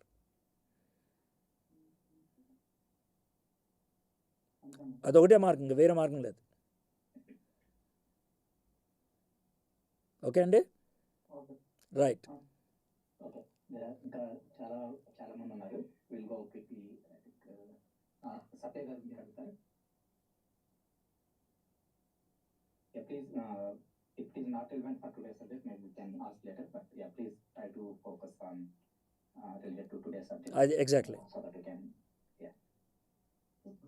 అన్న ప్రైజ్లాడ్ అన్న, అడగండి. అన్న నేను సత్య అన్న. అడగండి. ఇప్పుడు మనకి దేవుడి దృష్టిలో స్వాతంత్రం గురించి మనం మాట్లాడుకుంటున్నాం కదన్నా. అవును. ఇది దేవుడి దృష్టిలో అసలు స్వేచ్ఛ అంటే మనం ఎలా అర్థం చేసుకోవాలన్నా? దేవుడి దృష్టిలో ఇప్పుడు మనకి ఇచ్చింది అవకాశం, లేకపోతే స్వేచ్ఛ ఏంటని మనం అది ఎట్లా అర్థం చేసుకోవాలి? స్వేచ్ఛ ఉంటేనే అవకాశం ఉంటుందమ్మా. స్వేచ్ఛ తర్వాత వచ్చేది అవకాశం. ఒకటి ఉండి ఓట్ల మనం ఎలా అర్థం చేసుకోవాలన్నా? దేవుని దృష్టిలో ఒకటే అమ్మా, నిన్ను దేవుడు స్వేచ్ఛతో తయారు చేశాడు. నువ్వు స్వేచ్ఛని నీ అంతటి నువ్వు కోల్పోయావు, అర్థమైందా? అయితే దేవుడు మళ్ళీ స్వేచ్ఛను కొనిచ్చాడు రక్షణ కార్యం ద్వారా. ఆ స్వేచ్ఛను మళ్ళీ దుర్వినియోగం చేస్తే పాపం చేస్తావు. దేవుడు కృప కలిగిన వాడు కాబట్టి మళ్ళీ నీతో ఆయన సంధి చేసుకోవడానికి ఇష్టపడుతున్నాడు. It's a struggle. ఎంత మట్టుకైతే మనం దేవుడికి లోబడితే స్వేచ్ఛను అనుభవిస్తాం. లోబడకుండా మన మనసుకి ఇష్టం వచ్చినట్లు ప్రవర్తిస్తే ఉన్న స్వేచ్ఛని కోల్పోయామని అర్థం. స్వేచ్ఛను 2 రకాలుగా వాడుకోవచ్చు. ఒకటి, స్వేచ్ఛ ద్వారా మనం దేవునికి దగ్గరయ్యి స్వేచ్ఛలో ఆనందించవచ్చు, లేదా మనం దూరం వెళ్ళిపోయి స్వేచ్ఛను కోల్పోవచ్చు. దాన్ని ఏమంటారంటే you use the freedom to lose the freedom అంటారు. ఇంగ్లీష్లో ఈ పదం ఉపయోగిస్తారు. స్వేచ్ఛను ఉపయోగించి స్వేచ్ఛను కోల్పోయాం. అది రైట్. భాస్కరరావు గారు మీరు అడుగుతారా?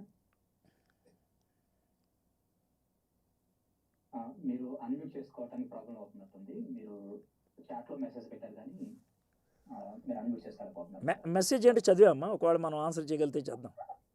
లేదన్న, క్వశ్చన్ మెసేజ్ పెట్టలేదు. ఓకే. దివ్య గారు మీరు ఉన్నారా?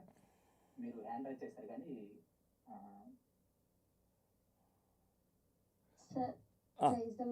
అడగండి. సార్ నాకు క్వశ్చన్ అడిగాను సార్. నేను క్వశ్చన్ అడగట్లేదు సార్ నేను, కానీ నాలో ఉన్న ఆత్మీయత నేను చాలా వరకు కోల్పోతున్నాను సార్. సర్లే, మాది రిలవెంట్ కాదు. బైబిల్ చదువుకోండి, ప్రార్థన చేయండి. అంటే సారీ, మీరు అడిగే ప్రశ్న మంచిదే, కరెక్టే. ఒకటి 12:20 అయింది, రెండోదేమో రిలవెంట్ కాదు. అందుకని మీరు ప్రార్థన చేసుకోండి. మనోడిని అడిగితే కనుక నా ఫోన్ నెంబర్ ఇస్తారు, మీరు నాకు వాట్సాప్ చేస్తే నేను కపుల్ ఆఫ్ వీడియోస్ పంపిస్తాను, అవి చూడండి. దేవునిలో ఎదగటం అనేది ప్రతి ఒక్కళ్ళు చేయాలండి. మీరు బలహీనం అవుతున్నారంటే మీరు దేవునిలో ఎదగట్లేదని అర్థం. వాక్యము, ప్రార్థన, సహవాసము, సాక్ష్యము, ఈ 4 ఖచ్చితంగా ఉండాలి. వాక్యము, ప్రార్థన, సహవాసం, సాక్ష్యం ఖచ్చితంగా ఉండాలి. ఇవి లేకుండా ఎవరు కూడా ఆత్మీయంగా ఎదగరు. ఇవి కాకుండా ఇంకో మార్గం చెప్పండి అంటే నేను చెప్పను, చెప్పలేను, లేదు. ఇంకా మార్గం అడగట్లేదు సార్, నా కోసం కొంచెం ప్రేయర్ చేయడం. ఇది నేను ఒక ప్రేయర్ sister లాగా మీ ఒక్క మాట చెప్పండి. అమ్మ సిస్టర్ దివ్య గారు, నాకు ప్రార్థన చేయటం ఇష్టమే, కానీ నేను ప్రార్థన చేస్తే ఏమవ్వదో ప్లీజ్. కొన్ని విషయాలు నేనేం చేయలేను. ఇప్పుడు పేతురు శోధనలోకి వెళ్ళిపోతున్నప్పుడు గెత్సెమనే తోటలో మీరు ప్రార్థన చేసుకోండి అన్నాడు, కానీ నేను చేస్తాను అనలేదు యేసయ్య. అవును సార్. మీరు అడిగేదానికి ఐఎమ్ ఎక్స్ట్రీమ్లీ సారీ, నేనేం చేయలేను, నిస్సహాయుణ్ణి నేను సలహా ఇవ్వగలను, అమ్మా దయచేసి చదువుకోమ్మా అని చెప్పగలను, అంతకుమించి నేనేం చేయలేను. ఓకే, నాకు సపోర్ట్ కావాలి సార్. అదే మనం చేయగలిగేది ఒకటే, ఈ విధంగా చెప్పగలుగుతాను, అంతకంటే ఇంకేలేదు. మీకు చదువచ్చా, చదువుకోవడం వచ్చా? వస్తుంది సార్. మరి ఇంకా బైబిల్ ఉందా మీకు? ఉంది సార్, డిగ్రీ చదువుతున్నాను సార్. కాదమ్మా, అంత డీటెయిల్స్ చదువుకోవడం వచ్చు, బైబిల్ ఉంది కదా, చదువుకోవాలి ఇక అంతే. వచ్చు సార్. ఇప్పుడు cover to cover Bible study ఉంది, ఇప్పుడు 83 బైబిల్ స్టడీలని మళ్ళీ చూడండి, బైబిల్ దగ్గర పెట్టుకోండి, చదవండి, దట్స్ ఆల్.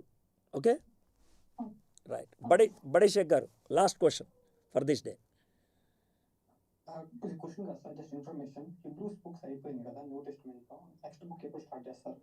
హిబ్రూస్ అవ్వలేదమ్మా, ఇంకా 13 అధ్యాయం ఉందిగా. Okay, thank you. Right Guru.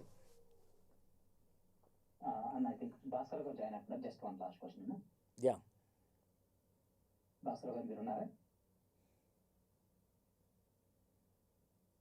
Okay okay, I think yeah some difficulty with audio. మీకు ఇంకేమన్నా క్వశ్చన్స్ కానీ ఇంకేమైనా కావాలంటే చాట్లో ఫోన్ నెంబర్ పెట్టాను, fellowship phone number. Please send me message. You can send ఇంతకు ముందు లింక్స్ కానీ అవన్నీ కూడా you can share relevant links. Okay అన్న, just a few prayer requests ఉన్నాయన్న. Please. Before that, please, yeah, thank you for joining for today Core Bible Study. మళ్ళా next week మళ్ళీ ఇదే టైం జాయిన్ అవుదాము. Also we meet in San Diego Fellowship first Friday and third Friday. If you have anyone near San Diego, please pass on the information. Now, baby pass